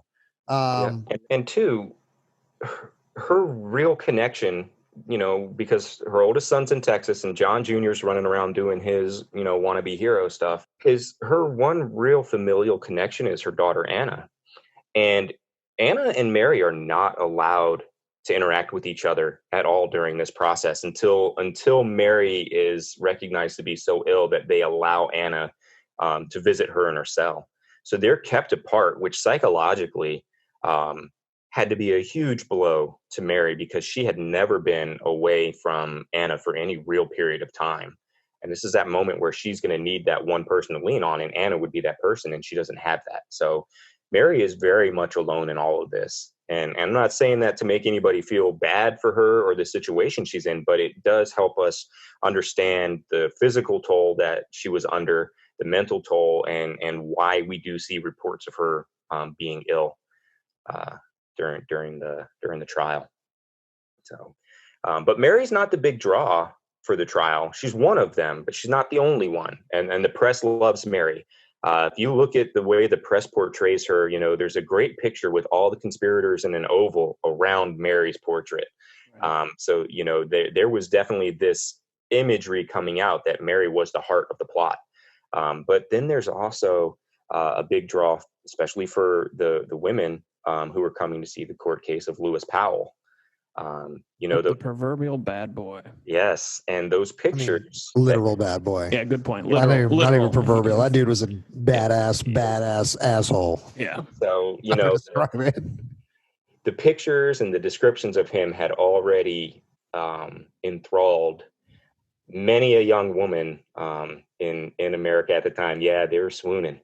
The vapors, you're giving me the vapors, Mr. Oh, yeah, the vapors. God, what a good reference. So there are accounts of women coming to the courtroom just to see Powell and like not quite swooning, but like being overwhelmed by the physical specimen that is Lewis Powell. So celebrities all in their own right, I guess. But I mean, he's not an unattractive guy. When you see the picture of him sitting on the ironclad there, like all jacked up and arrested and beaten down, he's still like rugged hot. Well, he's got really intense eyes and stuff, and they do a pretty good job in incorporating that into some of these news sketches, I think. Yeah. So, I can definitely see folks coming out to get an eye on this guy. Sex sells. They've always known it. Oh, absolutely. But and they know he's involved in the bloodiest of the attempts. I mean, he goes crazy on the Seward family. Absolutely. So I think folks are really fascinated by him. All right, enough of if that sounded like we're just being dreamy with Lewis Powell. Lewis Powell's a turd. Yeah. A murderer. Guilty as hell, yes. or an attempted murderer, but guilty as hell, no matter how you want to put it. So yeah, he definitely had a lot of attention though from the ladies at the time. No thanks in part to at least the press, who sex sells, and they knew it. Rugged guy. We can put him in the papers. And just to put Powell in perspective, Pat, in the last episode that we did, you asked how Powell got off for beating the African-American woman in Baltimore. He beat her, according to, because I went back and looked to see what the testimony was. He beat her because she was a little bit defiant towards him. And then he got off because they released him because he signed the Oath of Allegiance. Of course he did. Yeah. There it is again, guys. That's where his Oath of Allegiance comes in. All right. So that's it. Promise you won't do that again. Anything bad, and you'll remain loyal? Yeah. I'm only going to kill the president or be involved in that. Going to do everything I can to help it succeed. Yeah. So anyway, that's Powell, just to put him back in his proper perspective.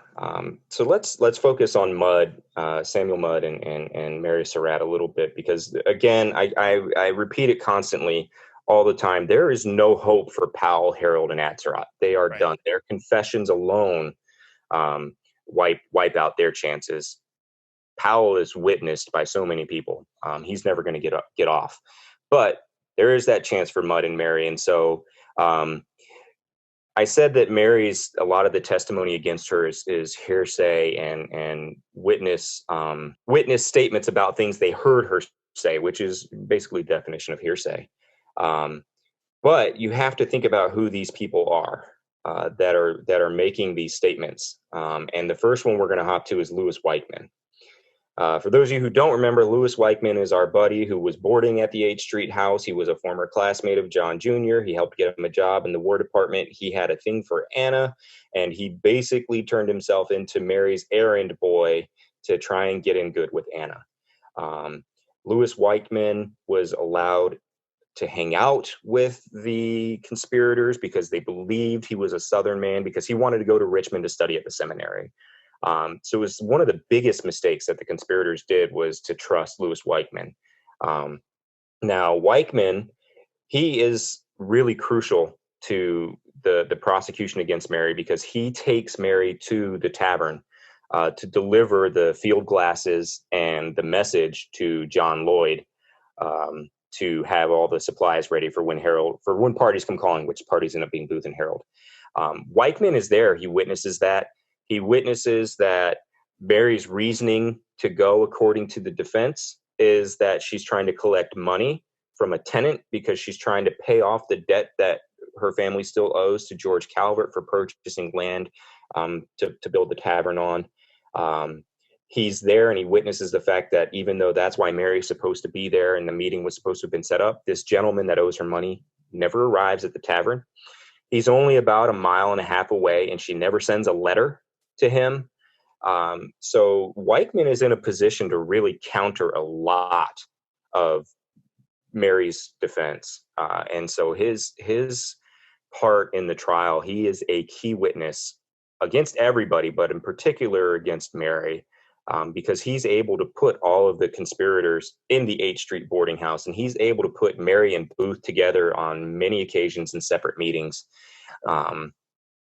The other one that they use is John Holohan. John Holohan was another boarder. John Holohan and Weichmann are the only two boarders at the H Street house that don't get arrested and incarcerated for any period of time, because on the morning of the 15th, they go to the authorities and they tell everything that they know and have seen. So their testimony really beats up Mary's defense. And then we have your buddy, your favorite guy, Pat, John Lloyd. We got John Lloyd's testimony.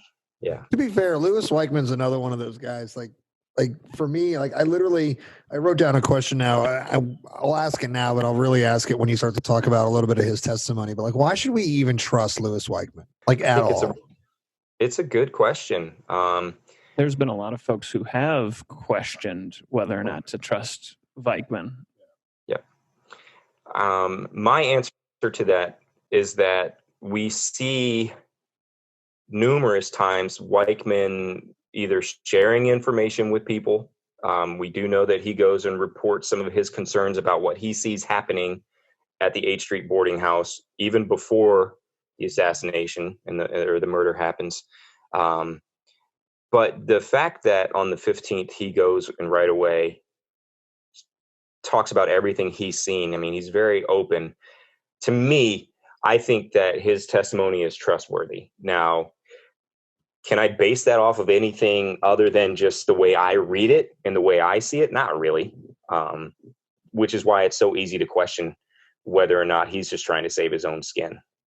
I will say this: if he's doing this all to save his own skin and he's spilling everything that he knows, I guess good for him. He was smart about it. I mean, I'm going to go do this. Well, if he was trying to woo Anna, this is definitely not going to put him in her graces. So he's like, no, that's over, by the way. Like, obviously, I'm going to save my ass over your ass.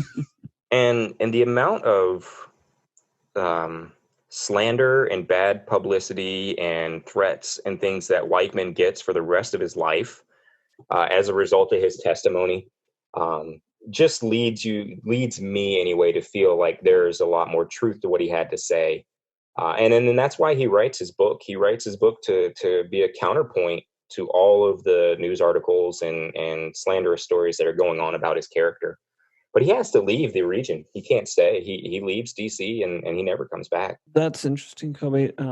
Weichman, so you're saying he's getting threatened and whatnot. Are these from folks who are sympathetic to the Confederacy? Or are these from folks who are just aghast that the federal government actually executes a woman? Sorry for the spoiler. But why is that? Because we'd already touched on how there were people being shot in the street for showing sympathy with the conspirators or with the Southern cause after Lincoln's assassination. We have a number of federal troops that are brought up on charges and for having sympathies with the conspirators as well. Mm-hmm. So why does Weichman get all of this bad press and vitriol thrown at him after the trial? I think it's a little bit of both. I do think that there are Southern sympathies behind a lot of the attacks, but his testimony is still considered, and was even at the time considered, to be probably the most damning of Mary and the most contributory to her execution. And so a lot of people do see him as being the responsible one for Mary's death, even more so than Lloyd. And so I think a lot of it comes from that too. But Matt, I think that's another reason for me that you brought up that point again about how people are being killed in the street for saying something negative about the president. There are also people being beat up for talking about for talking negatively about some of the conspirators, like Mary. And really? It's that's not interesting. Huh. Yeah, it's not nearly as violent as you see for people slandering the president, but what it made me think of, though, is if Weichman was involved, but then he turned state's evidence and he spilled all this out, he's making a lot of enemies who are still out there that could eventually come back and find him for whatever reason. So he's being viewed as a snitch then. Yeah, you know what they say, right? Snitches get stitches. Thank you. But here's one thing that I think that helps me with Weichman is that a lot of what he testified to as far as Mary goes is found in George Atzerott's. It's confirmed by George Atzerott's second confession. So, there is some truth, obviously, to what he's saying. And it's the same for Lloyd. Lloyd is, of course, in the movie we talked about, he's portrayed to be a bumbling drunk and idiot and all of that good stuff, or bad stuff, whatever you want to call it. But what he says about Mary and what he testifies to is all corroborated by Atzerott's testimony. Atzerott, he says everything, again, trying probably to save his own life, but you can totally connect the dots between Atzerott's confession and what Lloyd says and what Weichman says. Let's talk a little bit about Weichman. What is Weichman? So Weichman gets called by Judge Advocate Holt pretty early in the trial. So he gets on the stand, obviously, and starts spilling the beans. what are some of the things that he's confirming for the prosecution? Like just, yeah, trust me, or is he specifically saying like he's aware of like dates and times? Like, is he like how detailed in his bean spilling is he? He's pretty detailed. Weichman is a clerk and well educated, and he wants to be in the seminary, so he pays attention to detail and dates.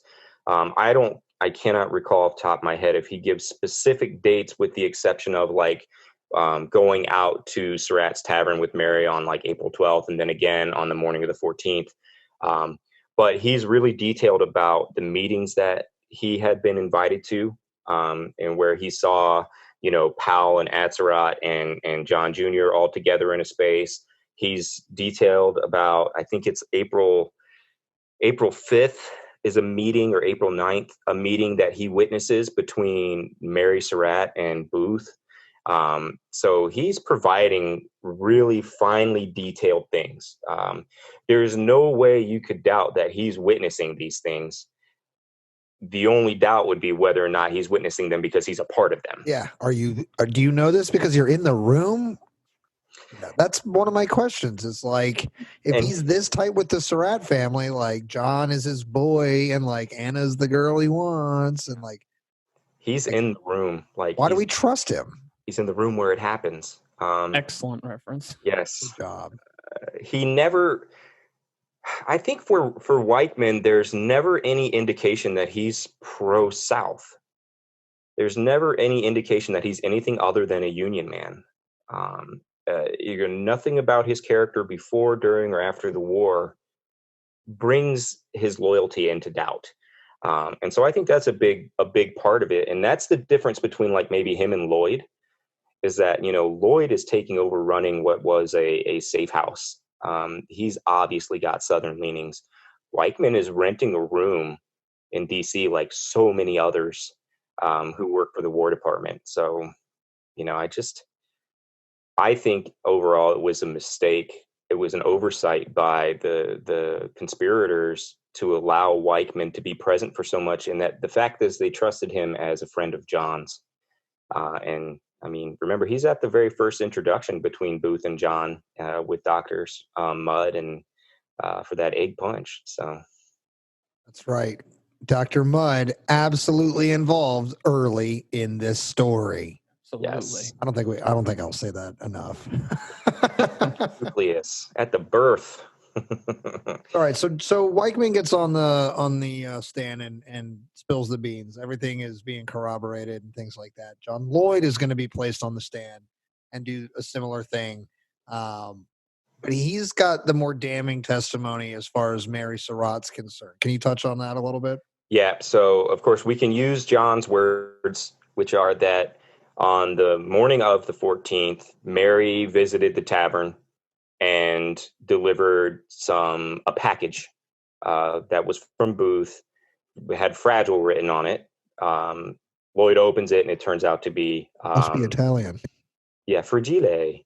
It turns out to be actually, I don't know if it has fragile written on it, but Mary knows it's glass, and so she says something to him about it being fragile, or that it's glass and is breakable. Of course, Lloyd gets curious and he opens it to see what it is. So that's the type of guy we're working with Lloyd.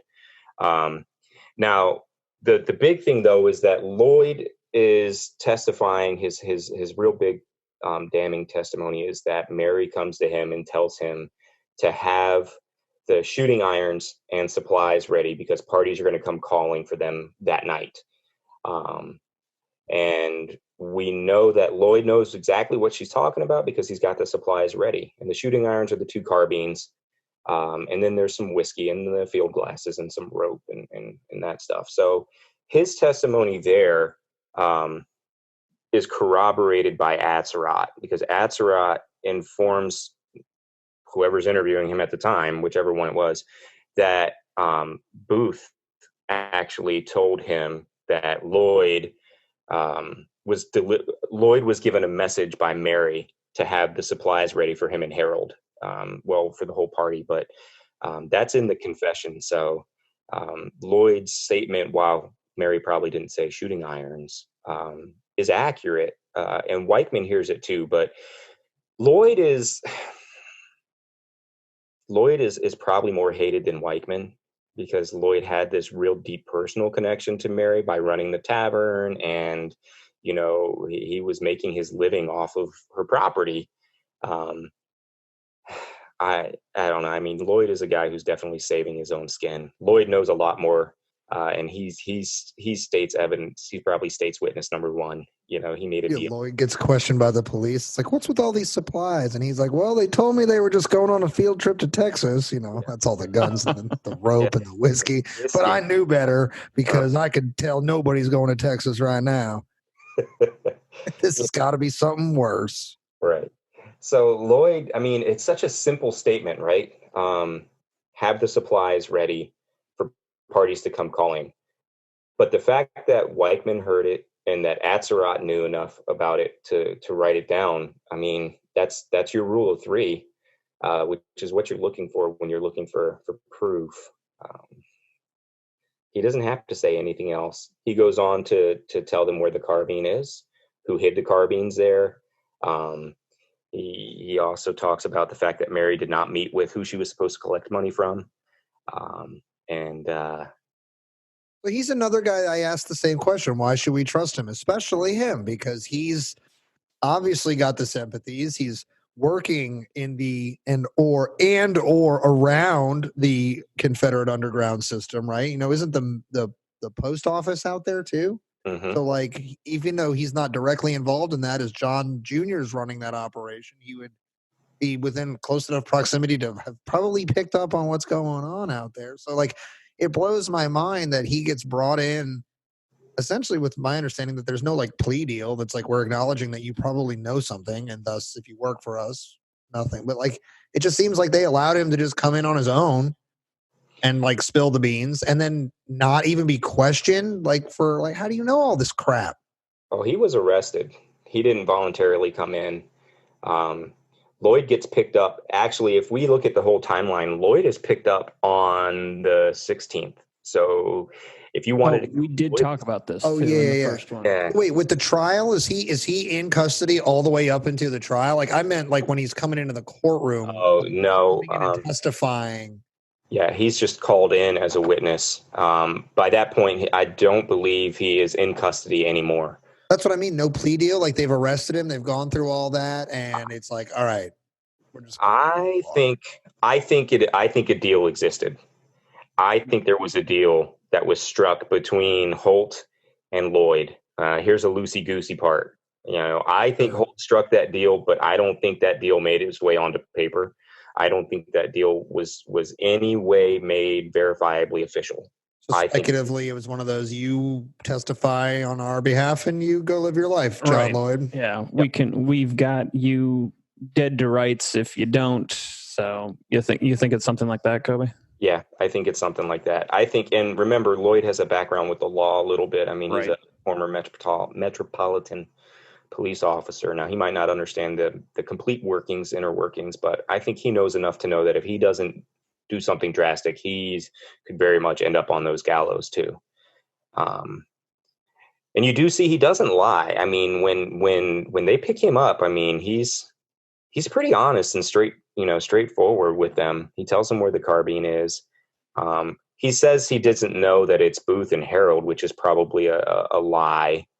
But he doesn't try to hide the direction that they went when they left the tavern. So, I think for me, knowing that Lloyd knows as much as he does, and the fact that he didn't get tried and either sentenced to life or executed like everybody else, makes what he has to say almost even more trustworthy. Because why else not try him? Why else not include him with the others? So that's why I always believe in that feeling, that idea that, yeah, he turned state's evidence. He made some sort of agreement with Holt and Burnett and them, and went in the direction of saving his own life. God, I would love it if one day just a random piece of paper turned up and it just happened to be the actual, like, plea or agreement. It would be awesome. So just to be clear, obviously we're speculating that some sort of conversational agreement happened, but we truly do not know. But I think we're all agreeing here speculatively that, because we're not dummies, and Occam's razor and approach and all that, like, John Lloyd was close enough to this to know things of deep substance. And basically all he did was testify against the main conspirators, and there were no ramifications for him. So we're all sort of that mind. Yeah. Maybe should have had a little bit more ramifications, but hey, we're not a armchair judicial court. Yeah. Just advocate. Litigators. There you go. Good word. That was the word I was looking for. Litigators, that's a good one. Again, long week. Yeah. So, all right. So let's sort of keep moving along here. So we've had, including the Weichman testimony and including the John Lloyd testimony, right? We've been focusing mainly on Mary and Dr. Mudd. So we'll talk a little bit about Dr. Mudd here in a second, but like we're moving through the weeks of the trial, right? Because the trial lasts a little over a month. Yeah, 49 days. Yeah. We have hundreds of witnesses and things like that or whatever. So before we get to sentencing and how the rest of the story plays out, let's focus a little bit on Dr. Mudd, because he's another one of the guys who has a chance at not just going straight to the gallows, and is another person who is pretty hotly debated, even to this day, on his involvement. Though I think if you have a brain in your head, you shouldn't debate. He knew. He's guilty as hell. Yes. He is. I'm doing good with the F word today. Can I just shout myself out for that? Like I haven't, I've like implied it a few times, but I didn't actually drop it. Like I'm growing. This is called growth. Or it's just an off night. You are right. It's the latter. I'm off tonight. Sorry guys. I'll curse a lot next show. Don't worry. I love looking at the Mudd aspect. You know, of course, Mudd's main defense is that he was upholding his Hippocratic oath. Okay, you fixed the leg because of that, but why did you lie about the direction he went? Why did you lie about not recognizing him? Why didn't you turn him in when he encountered the federal cavalry in Bryantown on the 15th? And also, how do authorities even get turned on to Mudd in the first place? I think that's a question a lot of people fail to ask, because there's a reason that they go to talk to Mudd. They really have no indication on the 15th that Mudd's involved in anything. They haven't caught Harold. They don't have Booth. They don't know that they've stopped there. The reason that they go to talk to Mudd is because when Samuel Arnold is arrested at Fort Monroe on the, 17th?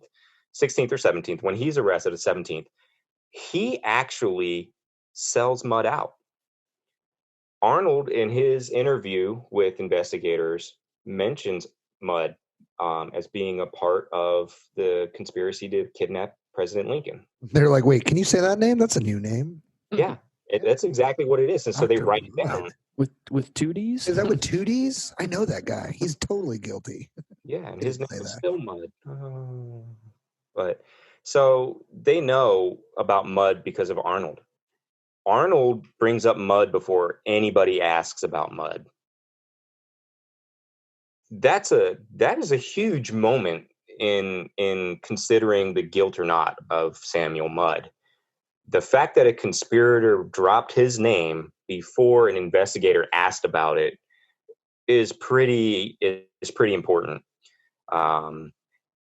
Further after that, they go and they interview Mudd, and they interview him a couple times before they finally arrest him on the 21st. But one of the reasons that he's arrested too is because Surratt brings up Mudd in his confessions about Mudd putting together the introduction between John Jr. and Booth, that Mudd had supplies delivered to his farm for the conspirators to use on their way to Virginia, in case they needed them. So Surratt, again, in his brilliantness, is giving us a lot of detail on all these other conspirators. And so desperate that George Surratt. It's like a CSI scene. That interrogator's like, that's a new name, Dr. Mudd. And then some other guy's like, wait a minute. And he leaves the room and he brings in the report from Fort Monroe and he's like, son of a beard. And then they go arrest Dr. Mudd, and it's great.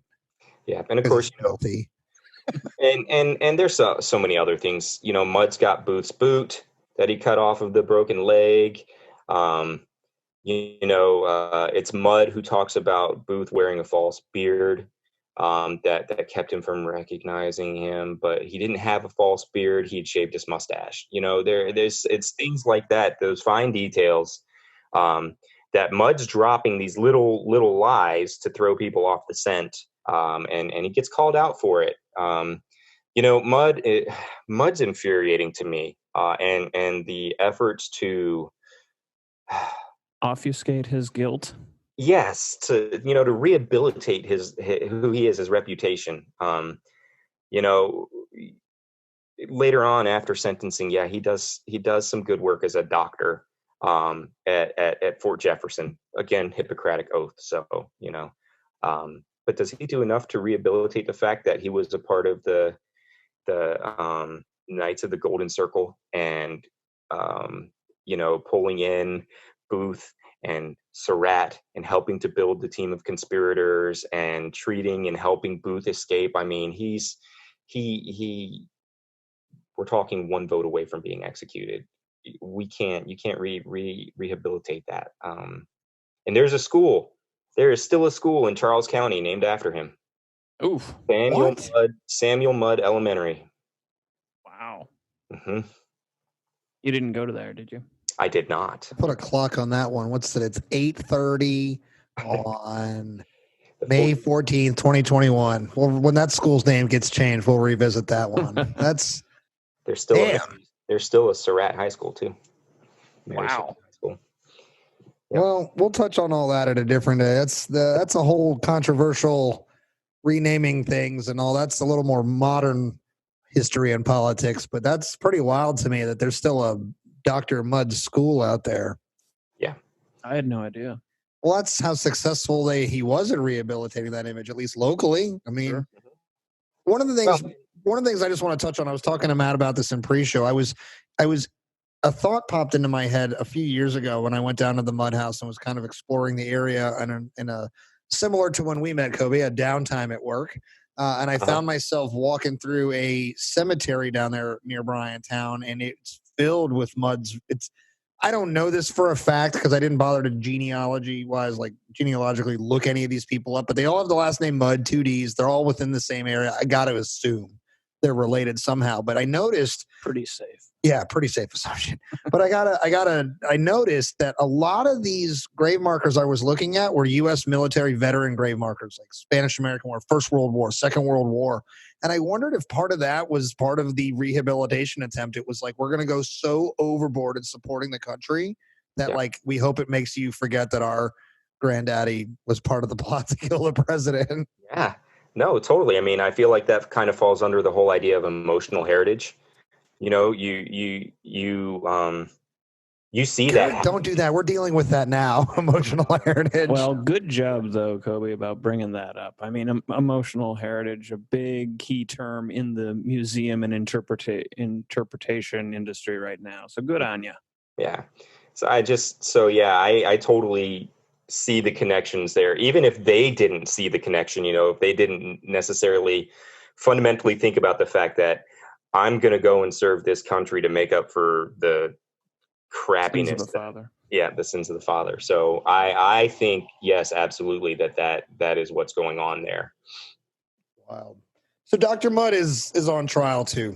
Does he have a lot of damning evidence against him? Like what ends up, obviously, we've talked about it. He's not executed with those who are executed among the conspirators. What ends up swaying that one vote? Is there something that's like crazy dramatic that makes that happen, or is it just does his evidence just not get the jury all the way there? It's pretty much that. I mean, he has 2 really good lawyers. Thomas Ewing and Frederick Stone are good lawyers. He's got money for good lawyers. He has, yeah. And they make a really good case for reasonable doubt. And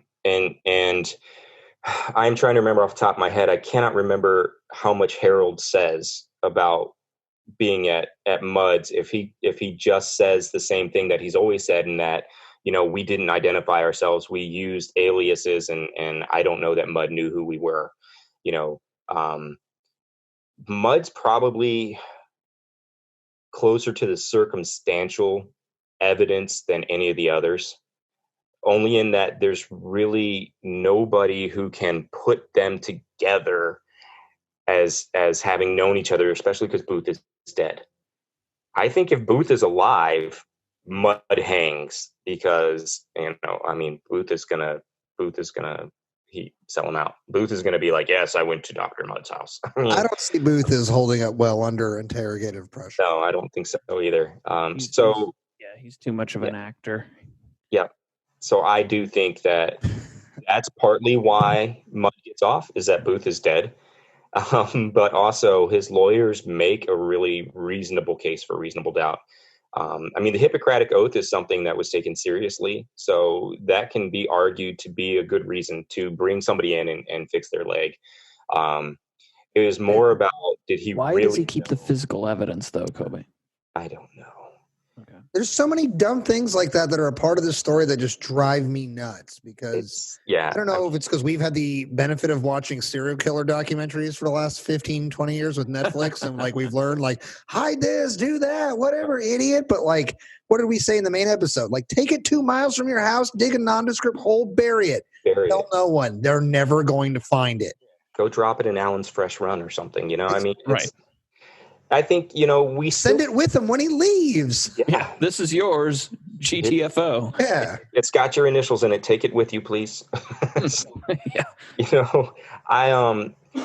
There's also a case made by Thomas Ewing that Mudd actually reaches out to federal authorities.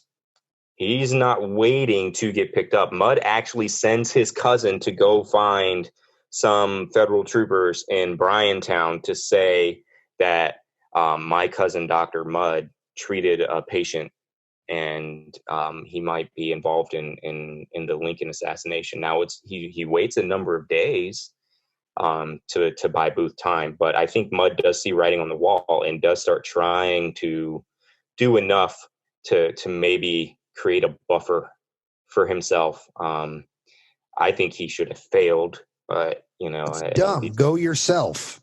Sending a proxy says, I am afraid. Yeah. You have nothing to hide. Don't be afraid. Go. Be afraid. Yeah. So, also when the picture is shown to Mudd of the man they're looking for that they identify as Booth, the picture could have been, the argument has been made, a picture of Isaac Surratt, who looks very different than Booth.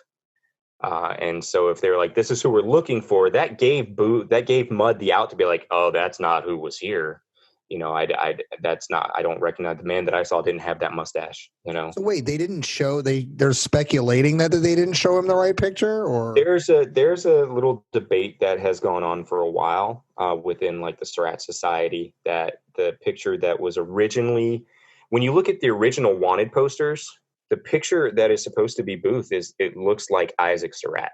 It doesn't look like Booth, and then they correct it. And so the theory is that they went around at first with the wrong picture because they grabbed it up from the H Street boarding house.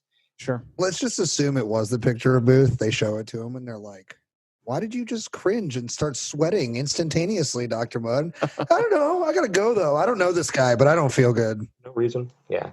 And the guys who go and interview him, they don't trust him. They can tell he's lying, so they're pretty sure.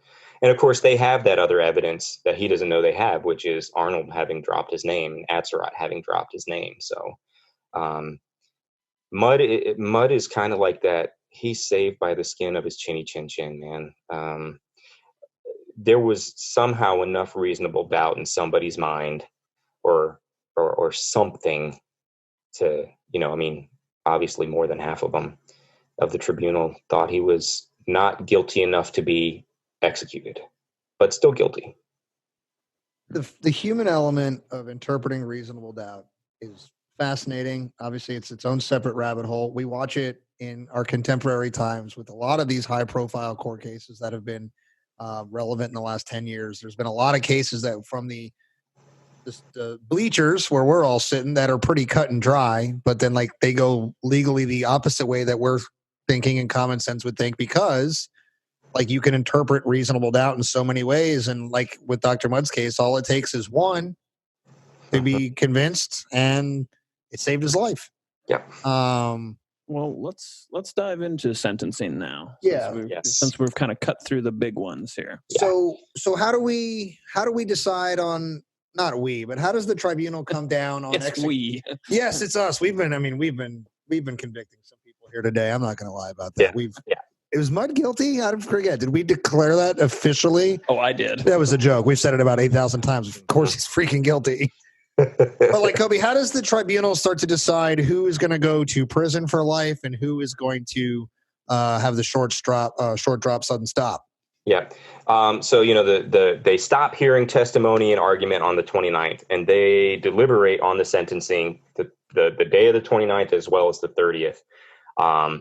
And what it boils down to, they start easy. Powell, Guilty. Boom. Guilty. Boom.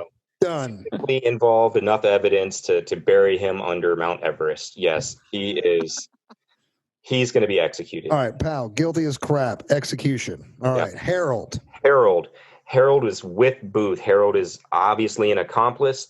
There's the testimony that he led Powell to Seward's place, so it makes him an accomplice there. It also makes him an accomplice in the escape and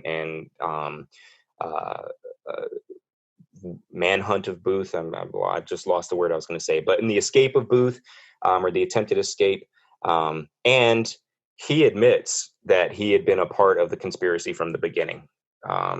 The defense argument on his case is that he's not the brightest and that he was kind of pulled in by Booth's magnetism, but it doesn't float. So and they're like, too bad you got caught with Booth. Boom, guilty, execution, bang. Atzerodt confesses that he's meant to kill Andrew Johnson. Atzerodt is probably the most frustrating of all of them because Atzerodt's the one guy who could have maybe stopped it if he'd have gone to authorities when he chickened out. So the fact that he didn't, and that he kept the secret and then kind of bragged about it, tells them everything they need to know about him. He's supposed to kill Johnson, and he didn't, but obviously he knew about all of it. So he is a conspirator and accomplice, and he helped them carry it out. So boom, Port Tobacco, guilty. You should have done something more than you did. You're guilty. Execution. Done.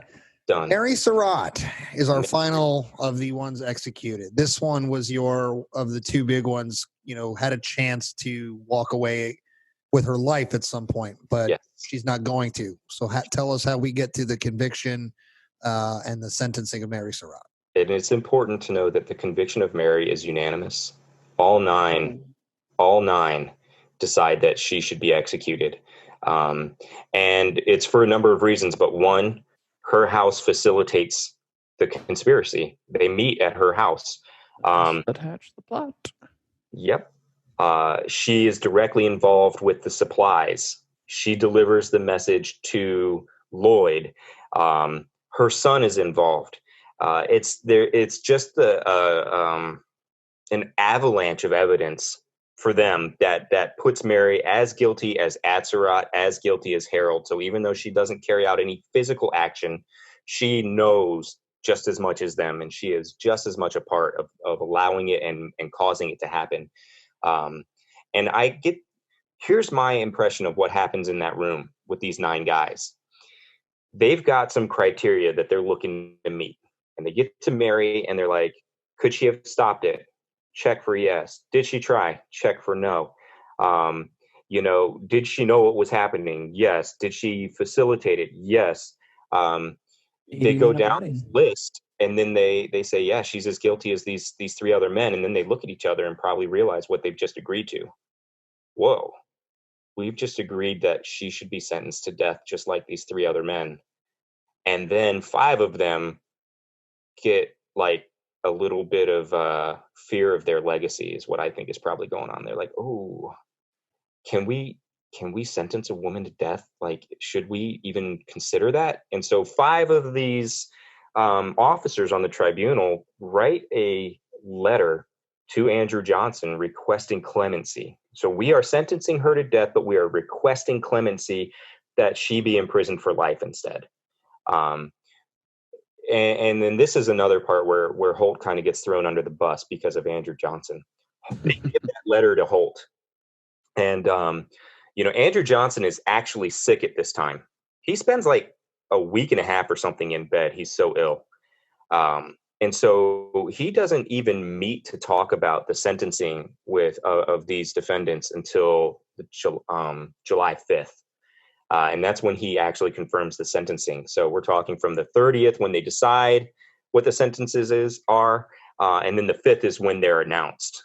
So you've got, think that the conspirators are waiting practically that's like 7 days, 6 days for their fate. That's nerve-wracking, I'm sure. Well, but for some of them, enjoy it. Yeah, they knew they needed to.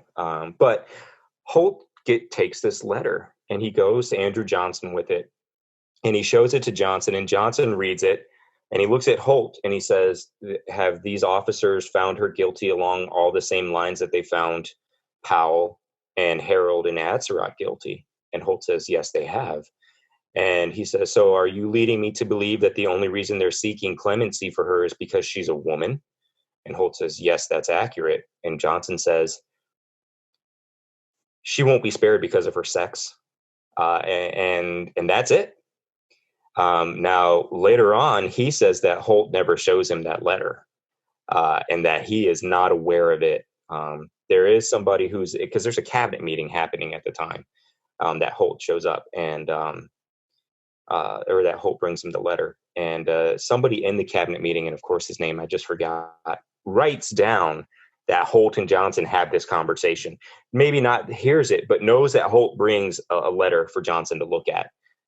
So Johnson's denial comes much later down the road, when he's trying to. I'm glad you brought that up, though, Coby, because I think that's one of the things that conspiracy theorists and folks who are not even conspiracy theorists, but just folks who are fascinated about the intricacies of this trial glob onto the fact that, Andrew Johnson himself didn't want it to happen. Well, is that actually the case? No. Yeah, I think, it's funny because Johnson goes on to say something else too, according to Holt, other than, that she won't be spared because of her sex. He says, too many women have gotten away with too much during this war because they were women.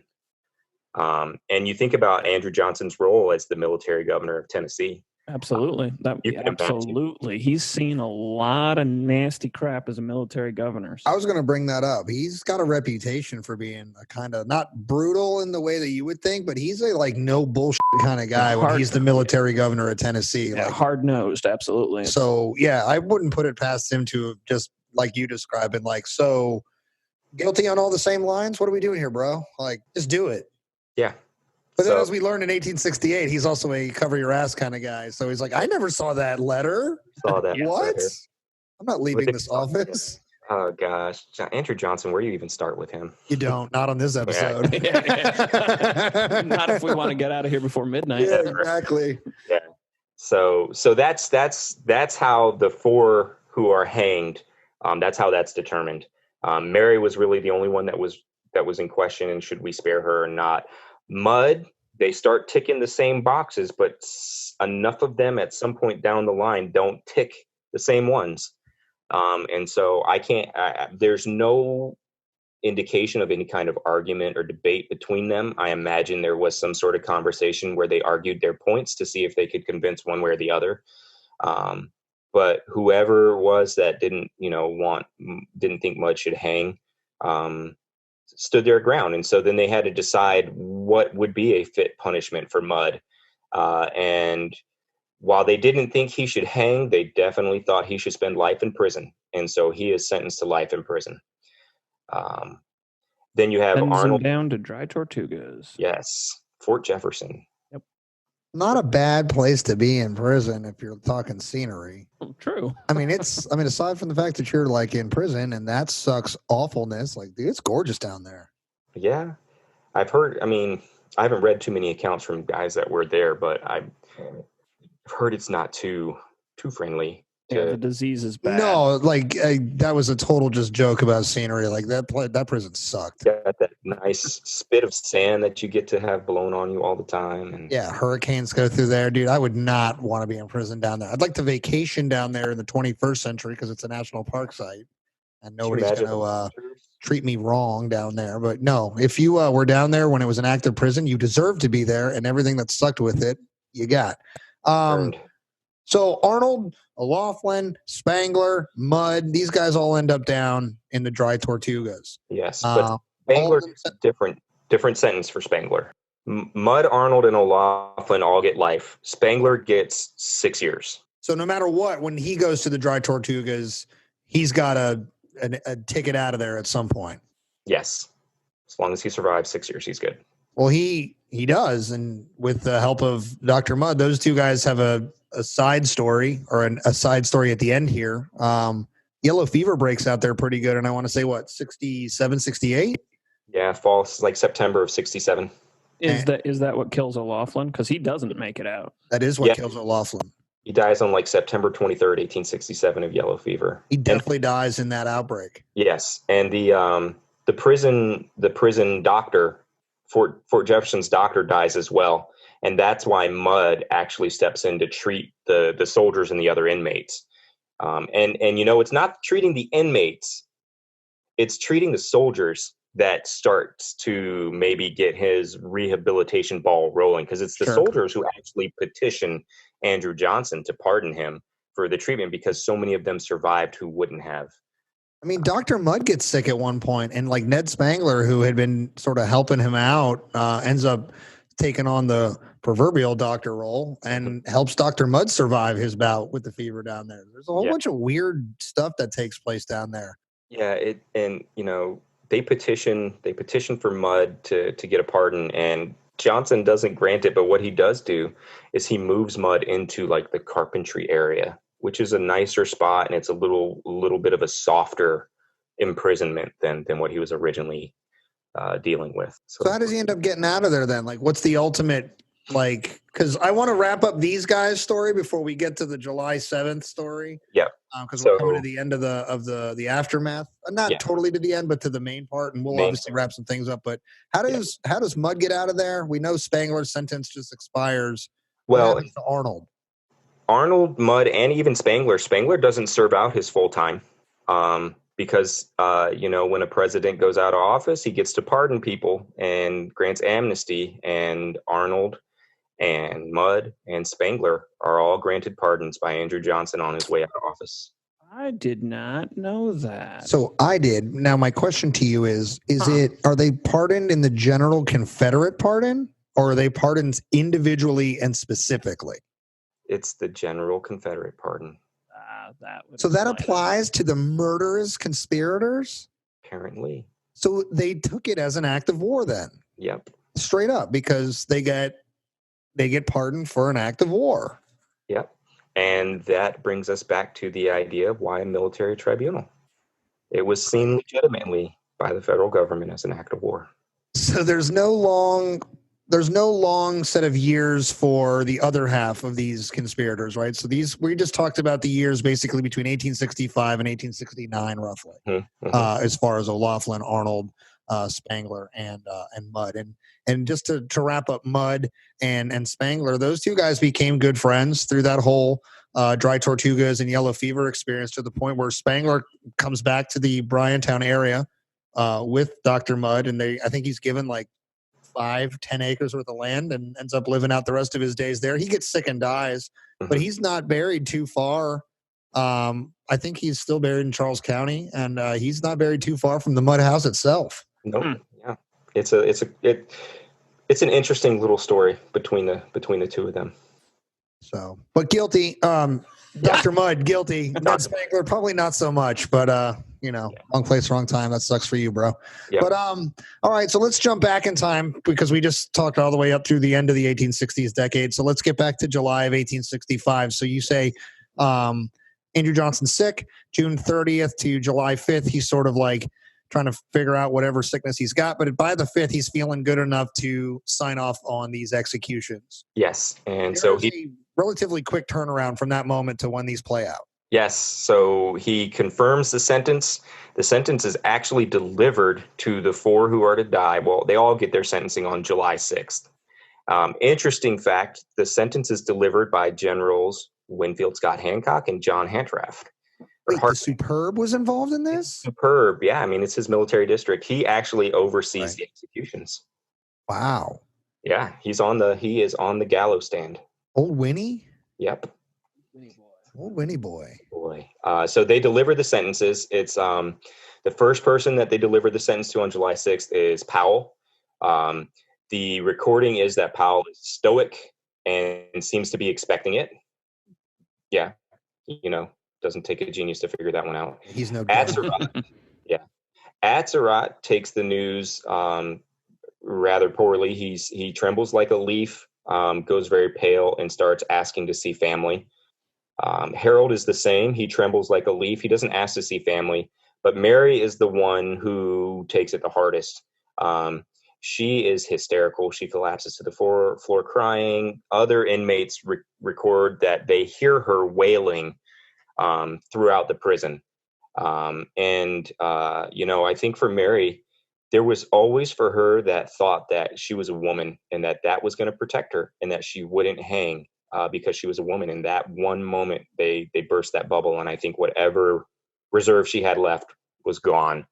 And they end up getting a priest to come and try to comfort her and Anna. But, it's a pretty... I can't tell if I'm a bastard or not, but there's a small amount of me that, as you were saying that, was thinking the arrogance that you thought that just because you were a woman, you were going to walk away from that crime. It was the era.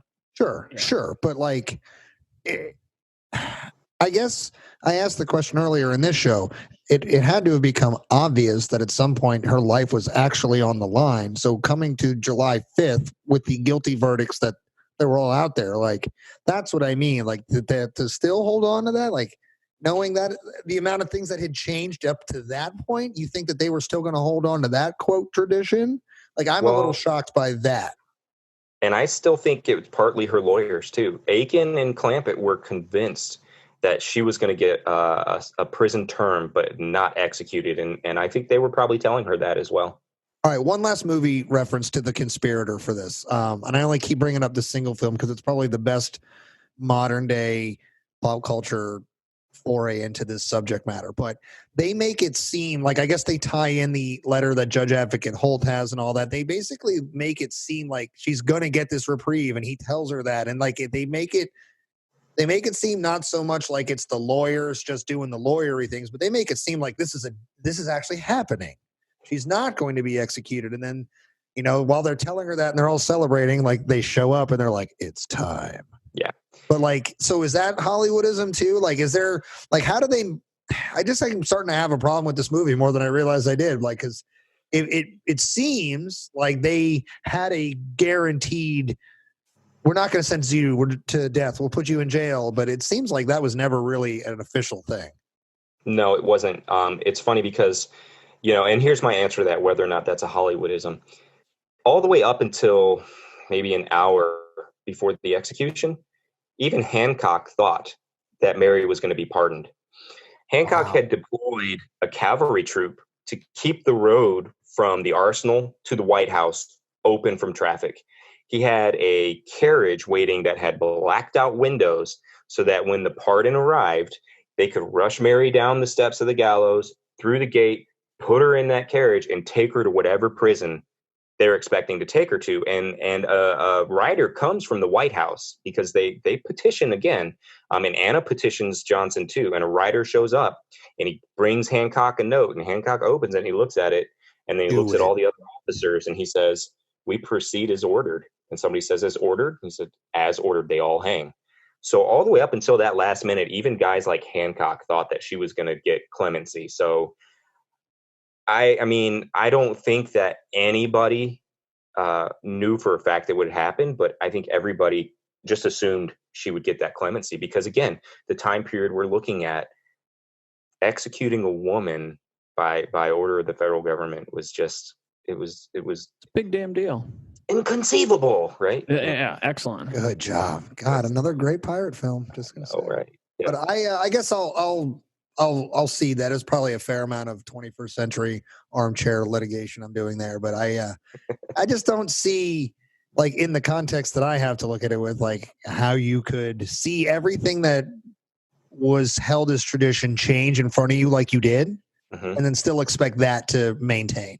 Yeah. That just blows my mind a little bit. So it's interesting to know that Hancock, right up until the 11th hour, was like not holding out hope, but like just going, they're not going to do this. And then what a chilling moment that probably was when he opened it up and it just said 2 words: "Do it." Do it. Yeah. It didn't really say that, but yeah, with the speed is ordered.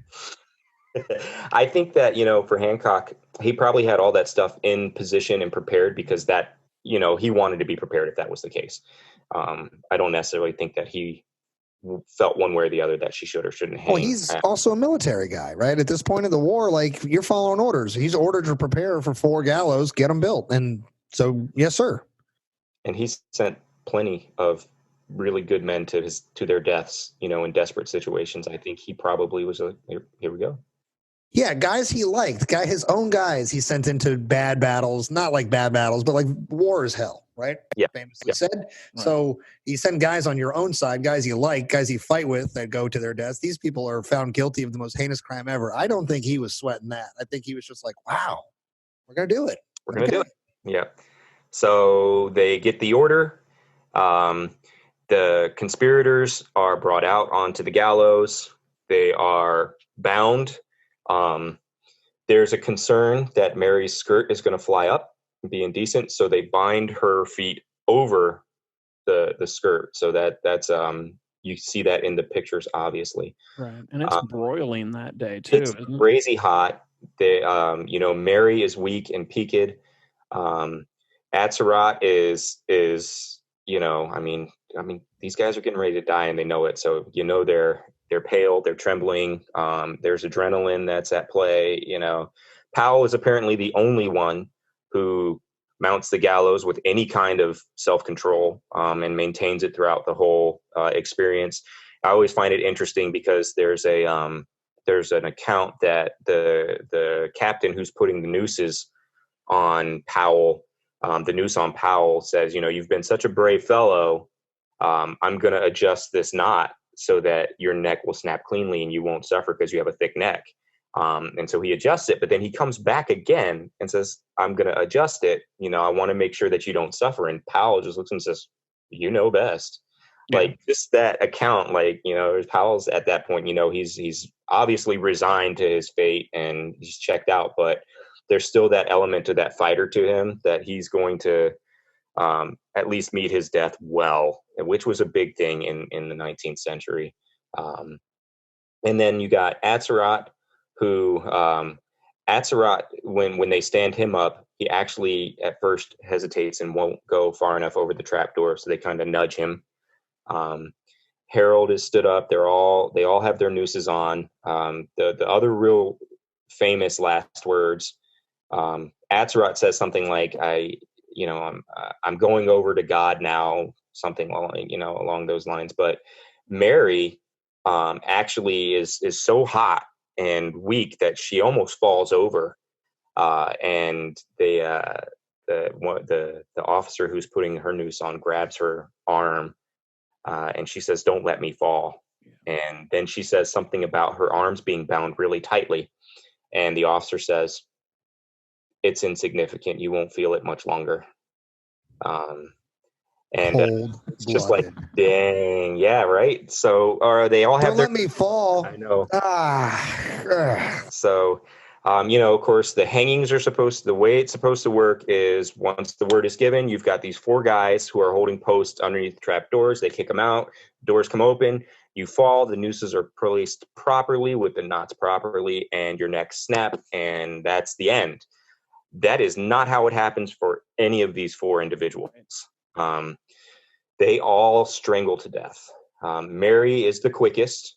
Powell is the longest. I think Powell takes something like 8 minutes to strangle to death, but Atzerodt takes 5. Harold is around 5, and Mary something like 3. So it's a bad way to go. It really is. When you see them dropping in that picture, and then when they've come to settle, by the time that the picture's taken where they settled, that might be after the throws, but we can't tell because they're swinging, and so you can still see the symptoms the signs that they were moving when the shot was taken. Wait, Stop. I need to go back and look at this photo. I've looked at this photo a million times, and I don't think I've looked at. I spend the majority of this photo looking at the spectators. Like I look. There's like a kid in this photo.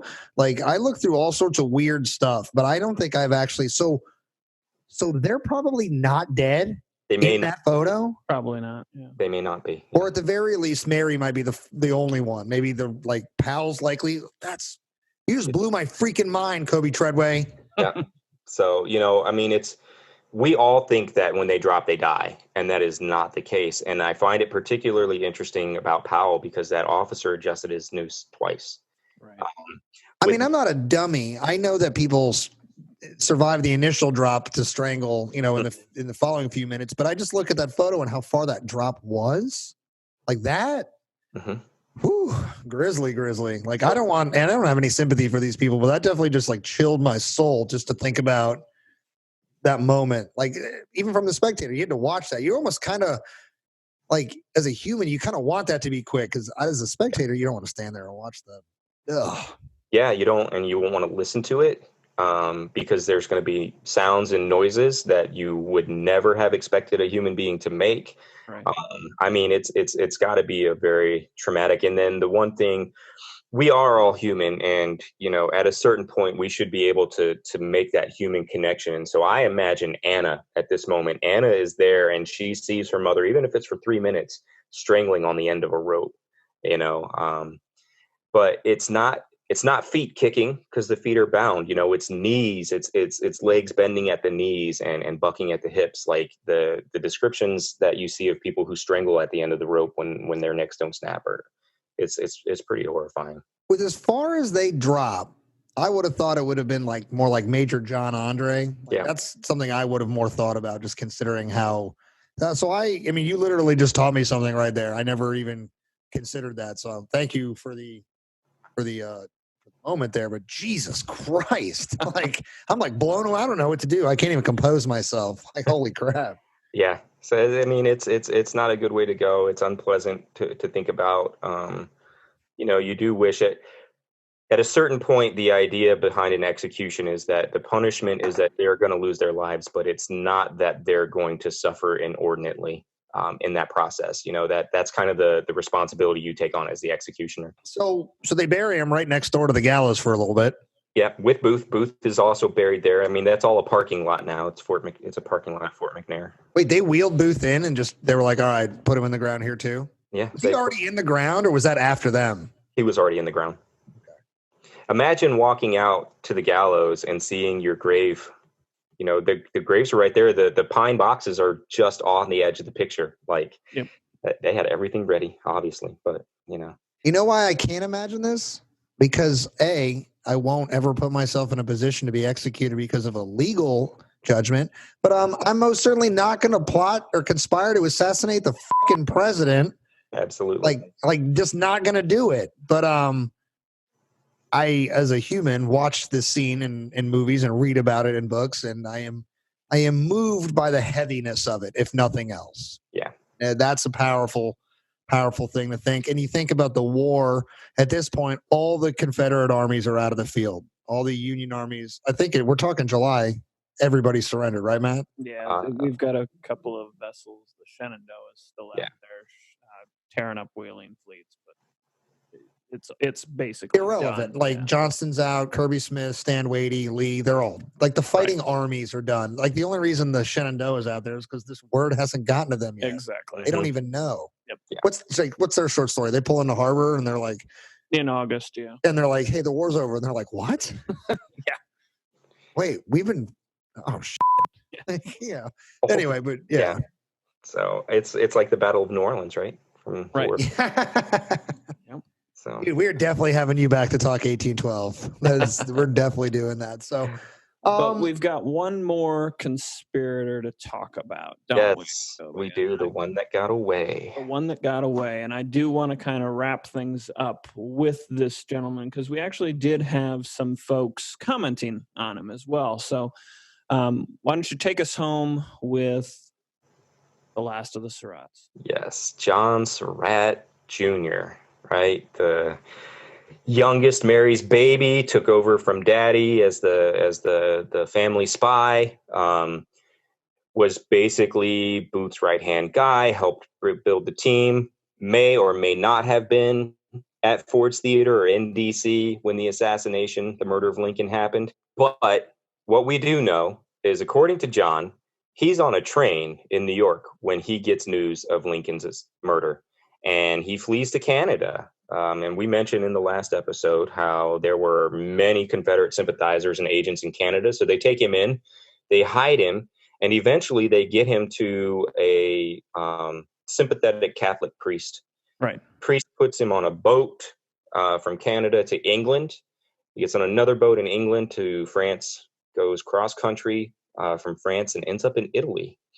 And he goes to Rome, to the Vatican City, and he enlists under the false name of John Walton in the Papal Guard. And what is There's some great photos of him in his Zouave uniform. Yep. With his mustache. You know, he kept that mustache the rest of his life. It's insane.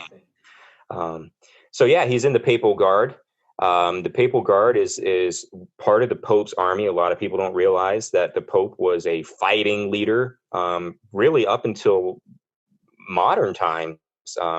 Until the consolidation of Italy, yeah. Yeah, and that's what the Papal Guard is all about right now. Italy is in the throes of wars of unification. You got Garibaldi and all these guys doing their thing. So John enlists and joins the Papal Guard, and just because everything in this case is so weird, he ends up in a company with a person that he knows, another Marylander who had gone to school with him, who recognizes him as not John Walton, but as John Surratt Jr., a.k.a. now the most wanted man in America. And he reports him to his officers, who send word to the local American consulate, who show up at the base to arrest him. He is arrested. And that seems to be where the story is going to end. That's on November 7th, 1867. But he's not arrested in Italy, though. Isn't he arrested in Egypt? He's arrested twice. So he's first arrested in Italy, but he gets away. He escapes, right? There you go. Escapes. It's like the classic, I got to use the bathroom before you put me on the boat thing. And he escapes. He hooks up with some of the Garibaldi guys, and they end up taking him to the British consulate, and he uses a different name than even the alias. And so the British don't feel like they can really arrest him, even though they know they're on the lookout. Americans are on the lookout for a fugitive wearing the Papal Zouave uniform, because he didn't change his clothes. They do tell the American consulate that this individual gets on a steamer called the Tripoli. And the Tripoli is going from Italy to Alexandria, Egypt. And so the man who gets that word, the consulate, passes that message along to the American consulate and agents in Egypt. Why are there agents in Egypt? Egypt was a place where a number of Confederates relocated to at the end of the war to continue their military career. The Egyptian leader was offering them jobs. So they're just kind of keeping tabs on them. So they've got people in the area to handle it. They know he's to find out the telegraph is faster than a boat. Yes. And John shows up.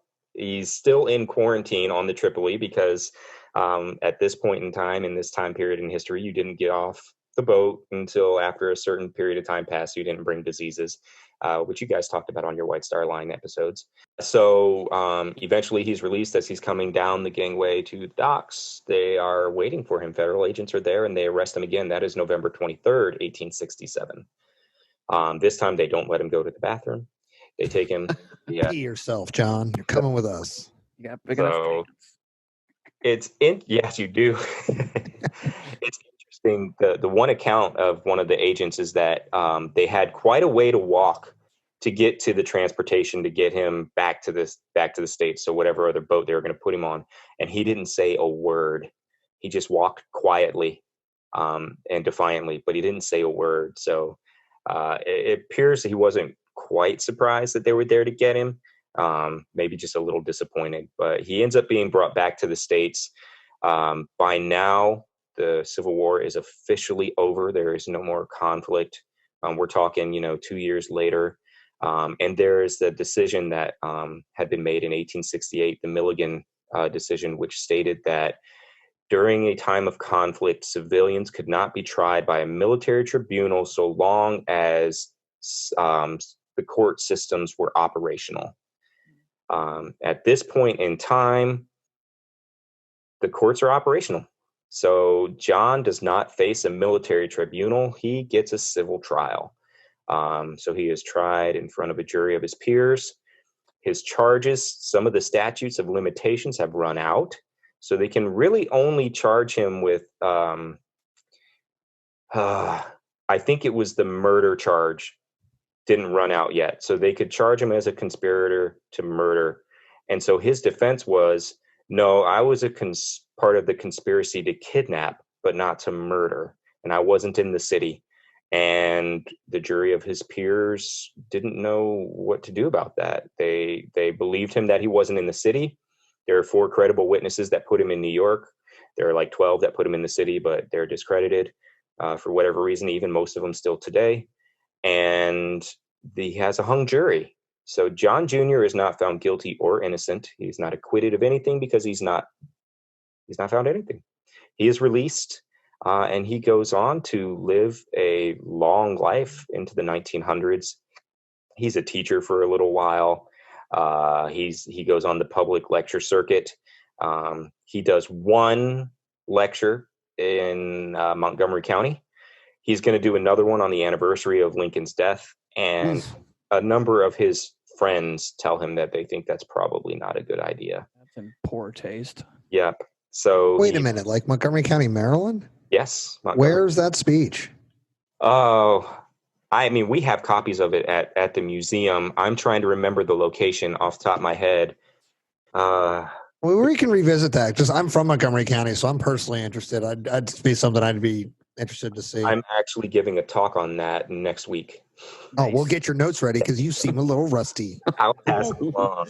No, this isn't rust. This is stuff I didn't know, so I've had to learn this too. Oh, on the fly? There you go. But he does take their advice. He stops the lecture circuit. He eventually goes on to help run a steam packet company in Baltimore. He is married. He has children, and then eventually he dies. He supposedly writes a memoir, which is then burned in the backyard. But nobody knows if that's factual or family lore. Wasted effort. We actually have a listener question, Matt. You brought up wife. Matt, hit us with this one. This was actually an interesting question we got. It was. This actually came from Tony. And the question was regarding John Surratt Jr.'s wife. Apparently, Tony is distantly related to that side of the family. And they noticed that we hadn't mentioned anything about her yet. And I did a quick answer just saying, well, that's because they're not married until 1872. But they also wanted to know what might she have known or their children might have known about the conspiracy and everything that occurred. Did you want to touch on that, Coby? Good question. Thanks for your question, Tony. No, it's a great question. I always like these questions that delve into family structure and family life and stuff, because obviously you're living with this person. You would think there wouldn't be any secrets. He couldn't hide too much from her because his involvement in this was pretty public. And honestly, I mean, he made many public statements himself. But my understanding and the research I've done and the reading I've done on John and his family is that he did not speak openly of it in private. So he definitely did not engage with his children on it. And I think as far as his wife goes, she knew what the public knew, but probably nothing else, because he had eventually learned that silence was golden. Was his life ever in danger after the apprehension, the twice apprehension in Europe and Africa? No, I think his life was probably in all of that time most in danger when he was being grabbed up. After that, he's not. Oh, like you mean like some sort of vigilante? We couldn't take him alive, so we shot the crap out of him. Yeah, or he tried to escape again and make us look like idiots. We shot him in his pants. Yeah. So I think once he's back. He never really he never really puts himself in a position where he's not around. Like, I mean, he spends most of his life in Baltimore, which, as we mentioned, is the top of Southern Maryland. And, Right. you know, I have this image of John Surratt getting identified in Vatican City, like in the Papal Guards. He's like standing in roll call one morning, and there's that other guy from Maryland, and he sees him, and he's like, Jesus Christ. And the sergeant's like, well, that's a demerit. And then, and then like they come to arrest him, and he's like, God damn it. And they're like, well, that's two. You got some penance coming your way. What a small world, though, if you think about that. Like, to be all the way across the world, and like some random dude from your obscure state in the United States is like, not just like in your unit, but like close enough to you in line to recognize you. Didn't we go to school together? Nope. I don't know what you're talking about. He's like, no, we didn't. He's like, oh, okay, John. He's like, good to see you, Bob. He's like, shh. Yep. And I've made those, I've made a couple comments about he finally learned that silence was gold. You know, one of the things that we see with John is that he definitely talks and brags a lot, even before he's caught, about his role. And so I think, you know, I don't know. We talked about why did they do stupid things? It's like the son of Sam writing his letters. You know, I just, you can't account for it. It's a heavy thing to carry a secret like that, I guess, you know, and you got to find an outlet somehow, or it eats at you if you're not of the right mentality. But again, by the end, he learned. If he did write those memoirs, he thought better of it and burned them, and he never engaged. And his children did not know. Was his book called If I Did It? It was probably called I Got Away with It. Yeah. Right, exactly. That's the part that pisses me off the most of this as we wind down, right? We talked about, like, I think a guy like John Lloyd had more to do with this than we realized and probably should have been prosecuted or held more accountable in some way. Maybe Louis Weichmann, we ask why we trust him. Like, what did he know? But like John Surratt absolutely should have been held just as accountable as Booth, his mother, Atzerodt and Powell, Harold. Or at the very least a life like, and that would be like if you somehow had some empathy that I don't have for this situation, like you give him a life sentence. But like the dude escapes long enough that the national fervor for this kind of went away. Mm-hmm. And I think there was also a national guilt about having executed a woman too. Yeah. Like you think we're struggling with that, like as a nation? I think the civilian jury had a real problem with that. Meaning us, the peanut gallery. Oh, you mean like during his trial? That's why that's my theory, Coby. You can disagree and throw the evidence at me if you've got something else. But I have a feeling that there was a national guilt for having executed a woman, mm-hmm. and his jury, forgive the term, but hangs because of it. Yeah. Well, and I think too, there's that, but then we remember he's tried in front of a jury of his peers who are white men, basically from Southern sympathizing parts of Maryland. Good point. So, you know, those very fears that like Spears and Holt had about a civil trial for the conspirators were kind of recognized a bit in Surratt's case. I'm also surprised there was no like black ops kind of just take him out. Like after, I mean, let's be real. Like that's not something we invented in 20th century America. Like mm-hmm. assassinations of people of consequence has been around as long as people have been around. But like Edwin Stanton, a lot of these guys were smiting things left and right. I just don't see how. Like I'm just blown away by the fact, like like I said, I mean, it pisses me off in retrospect that this man got to literally get away with murdering the president of the United States of America and have a life afterwards. Yeah. In fact, you know, it's interesting you bring up other, you know, it's been happening forever, other countries and stuff. Lew Wallace was not the only one of the tribunal to write books. Another one wrote a book. I'm trying to remember which one it was, but it's called. It's basically something like how Rome is responsible for Lincoln's assassination. And that conspiracy. Yeah. You mean, Matt, your people did this? The Catholics? Yeah. Yeah, no. Obviously, that's another thing we'll just squash right here. The Catholics did not conspire to kill Lincoln. No. And I appreciate that because it's had a lot of play in conspiracy circles over the last 150 years, and there's no real proof. If there was, it would be fascinating as to why, but there is no real proof of it. So, I think it's there was some feeling of national guilt that a woman had been executed, but I think too a lot of it had to do with the jury of his peers were sympathizers of him. And if you think about it, even till to today, we have only the federal government has only now executed 3 women. Mary is the first. Rosenberg Ethel is the second, and then this last year. And I find it interesting. Mary is executed for the role in the assassination of a president. Ethel was executed for espionage, and then the woman who was just recently executed is for, I think, murder. And then she cut a baby out of the woman she murdered and crossed state lines, and so that made it a federal offense. And it was pretty brutal, horrific. So those are the 3 women that we have that have been executed by the federal government. All right, so we have, and this is one of the things we talk about with a lot of shows, right? There's almost an endless conversation, but at some point you got to wrap it up.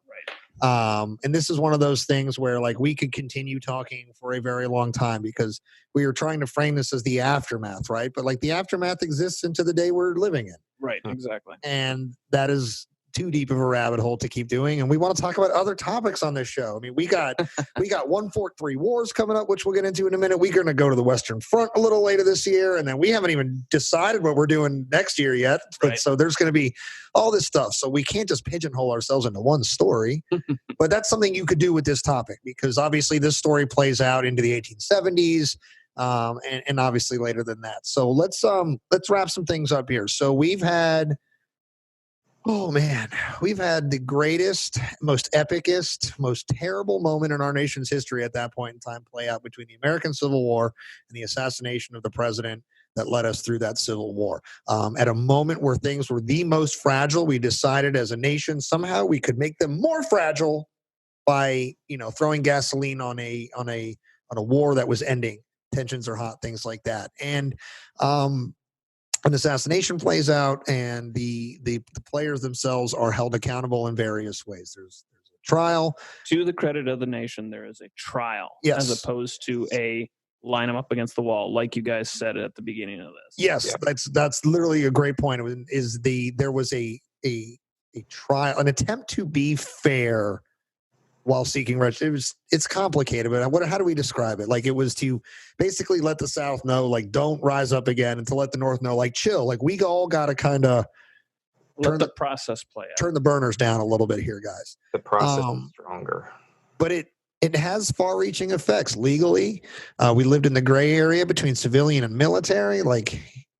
This story, everywhere you turn, we joked in a lot of these rabbit holes we turned into for a moment, but there are infinitely more other rabbit holes, some of them serious, some of them humorous. But ultimately, what did we talk about over the last 8.5 hours of this topic? We talked about the murder of a man who was a husband, who was a father, who was the president of the United States. He was the most important man in the country at that time. And we don't use the term murder enough. We use assassination, which is accurate, but it what do we say? It's grandiose. We kind of lose the simplification of what it was, which was a murder. Yeah, we lose the humanizing effect. And then as far as, we talked about, how things played out, right? Booth's on the run. He's caught and killed. Everybody else is essentially apprehended. And then they go through this tribunal, this legal process we talked about. Half of them are sentenced to life in prison, minus Spangler, who only gets some years, and then the rest of them are sentenced to die. These things all play out, and then we did a lot of discussing about legacies. So I want to kind of wrap things up on some legacies, a couple definitives and things like that. So first and foremost, we joked, we said it seriously, we said it jokingly. Booth died on April 26, 1865. I don't really care. If the members of the Booth family want to get in this conversation, please reach out. We can talk about it. But I will be less open-minded to that conversation than I will be to the Surratt family conversations. He did not escape. Booth freaking died. Yes. Mary Surratt's guilty as shit. Yes. Yeah. I'm just going to say it. She's guilty of one of two things, right? She's either guilty of being involved or guilty of knowing And what did we were all taught this lesson growing up, one way or the other, right? Sometimes doing something worse than the wrong thing is doing nothing at all. True. And she is at the very least guilty of that. And the crime that she is guilty of doing nothing about just happens to be the greatest murder plot in our nation's history up until McKinley, or I guess Garfield, McKinley, and then later Kennedy. So there's that. Dr. Mudd, definitely guilty. We established early in the big episode, right, that he knew John Surratt previously, and he introduced Booth to John Surratt as early as, what did we say, December 1864? Yep. Cool. So there's a lot of I guess, different narratives that have existed through time, and we always encourage you to do your own research, come to your own conclusions. But as far as official stances, the way we're presenting it here is Booth died. Mary's definitely guilty. Mudd is definitely guilty. John Surratt definitely got away with it. For better or no better than that. That sucks. He got away with that. I'm just going to say that. Yeah. But overall, it changed our nation. For better or worse. I don't know how to describe that because we don't know what world we would have lived in without the assassination of Abraham Lincoln, and I don't want to speculate on that. But we live in the world that did have the assassination of Abraham Lincoln, and it set us on a different course than we were probably going to end up on, and it's something that we are still dealing with today, which we'll visit at some point on the history of this show, because that's touchy and huge, and we're living through it, so I'm not ready to wrap my mind around the legacies of the war continue to live with us today. Yeah. That is the key takeaway here. Yeah. Okay. Be it looking at the ramifications of the war itself, the aftermath with Reconstruction, and all of the issues that come with that, or the legal ramifications of bringing on the war itself, and of course, the legal ramifications that come out of the trial of the conspirators. All right, Coby. So before I get into sort of the look ahead stuff, some of the traditional show wrap up here, if you were, if we were seeing you at the Surratt, Tavern, you were telling us this story in person and you didn't know us as tour guide or as tourists and all that stuff, like, how do you wrap this story up once the executions and the imprisonments have all played out and John Surratt has been brought back and been found guilty, not guilty, hung jury? How do you wrap this story up? I usually wrap it up with a question. And the question is, what do you think? That's how I wrap it up. That's heavy. What's your takeaway?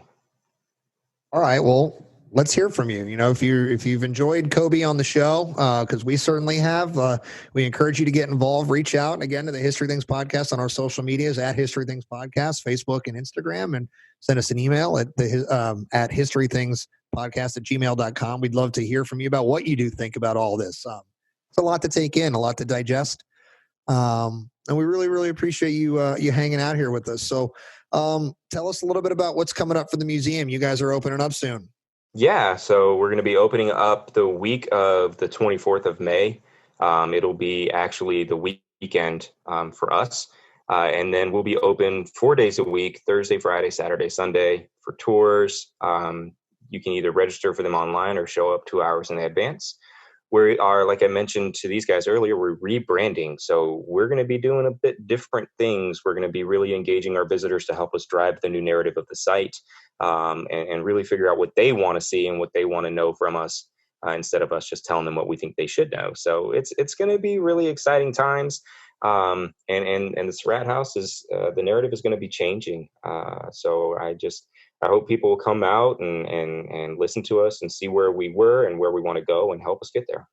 I cannot wait to help you with that mission. Obviously we look forward to working with you again, both in the capacity at the museum and then again here on our show. So follow along on their adventures at the Surratt House Tavern Museum on Facebook. They got a cool page there. Coby has access to it. So if you want to send him messages directly, you can reach him through that. You might catch Matt and I down there at some point throughout this summer wearing the blue wolves, doing some living history down there. Or just visiting. Yeah, or just hanging out. Yeah, with everything opening up, I look forward to getting back on the grounds. Matt used to say getting back out on grounds and rangering. I'm not a ranger. I just can't wait to get back on grounds and do weird history things. That's how this whole show started, baby. History things. But we very, very much look forward to catching up with you on your turf and getting to see you in your element, because you could have fooled me, man. You seem like you're pretty much in your element here doing this show. You know, for having never done one of these before, you've now done two, and you've been a natural both times. So, Coby, we really, really, really appreciate you coming on here, man. And we look forward to catching up with you guys again. So for the History Things podcast, let's take a look forward, Matt. We got some cool stuff coming up, right? We are winding down the first half of season 2. That's right. And we've got, of course, our mid-season review coming up. We're going to be looking at some of the activities that Pat and I have been doing with the studio, and, of course, all the help we've been getting for that. And, of course, we'll be jumping into a bonus episode coming up. Look out. We got something special for you guys. Oh, yeah. And, of course, episode 3 for the season. That's right. We're going to be sitting down with our good buddy Rob Ambrose, who is the lead interpretive ranger at the Fort Frederick Historical Site in Big Pool, Maryland. So we're going to be jumping really outside of our box, at least for parts of this story, because we're going to talk a decent bit about the French and Indian War, some of the American Revolution, which we've got some versage in, but there's also some American Civil War connections. So Rob Ambrose is going to come on and do a program with us called 1 Fort 3 Wars.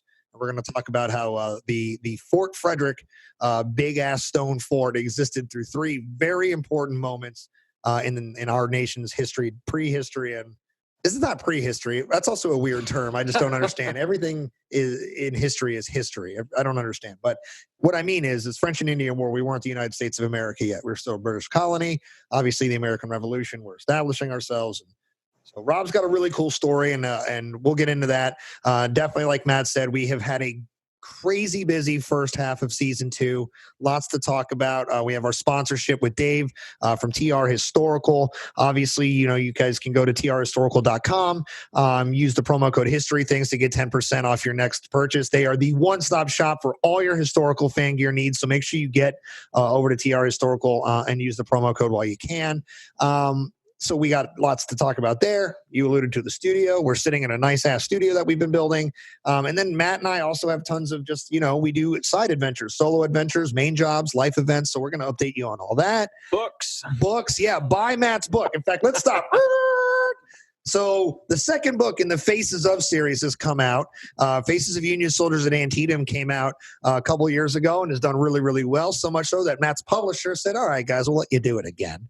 And Faces of Union Soldiers at South Mountain Harpers Ferry is out now. And that book's also kicking ass and taking names. So make sure you go wherever you buy your books, Amazon, Barnes & Nobles, things like that. If you're local to us, I always like to caveat this because Matt and I went on a personal adventure to find this. If you are local to us in Maryland, it's likely going to be in your local history section, not in your general history section. So go find those cool, like specific to your area books and buy Matt's book. Buy it, damn it.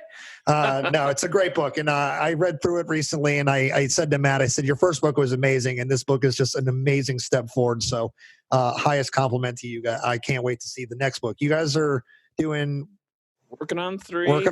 It's top secret. Exactly. A little low key right now. Don't say anything else. The Men in Black will come for you. So that's exciting. So we'll update you on all that. And obviously quarter 3 is coming up. So before we get out of here, guys, just make sure you follow us on our social media. I've said it a few times, Facebook and Instagram at the History Things Podcast. You can follow Matt on his social media at Matt Borders Books. You can follow me and all my insanity at History Things with Pat on Facebook, Instagram, and YouTube.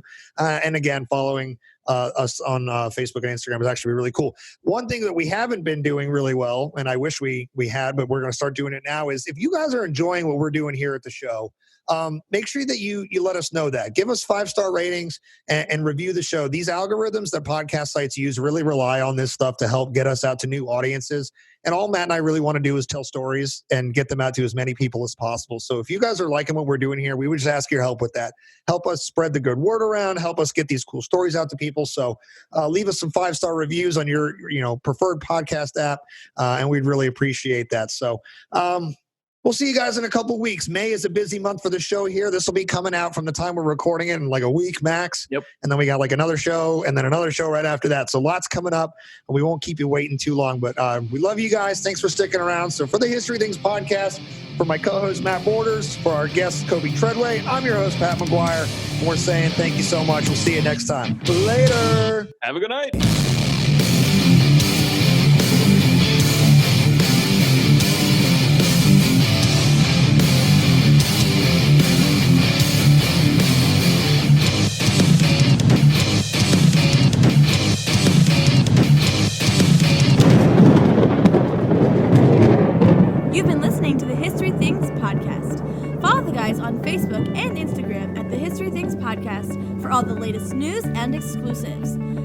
Also follow Pat and Matt on their social medias at History Things with Pat and at Matt Borders Books.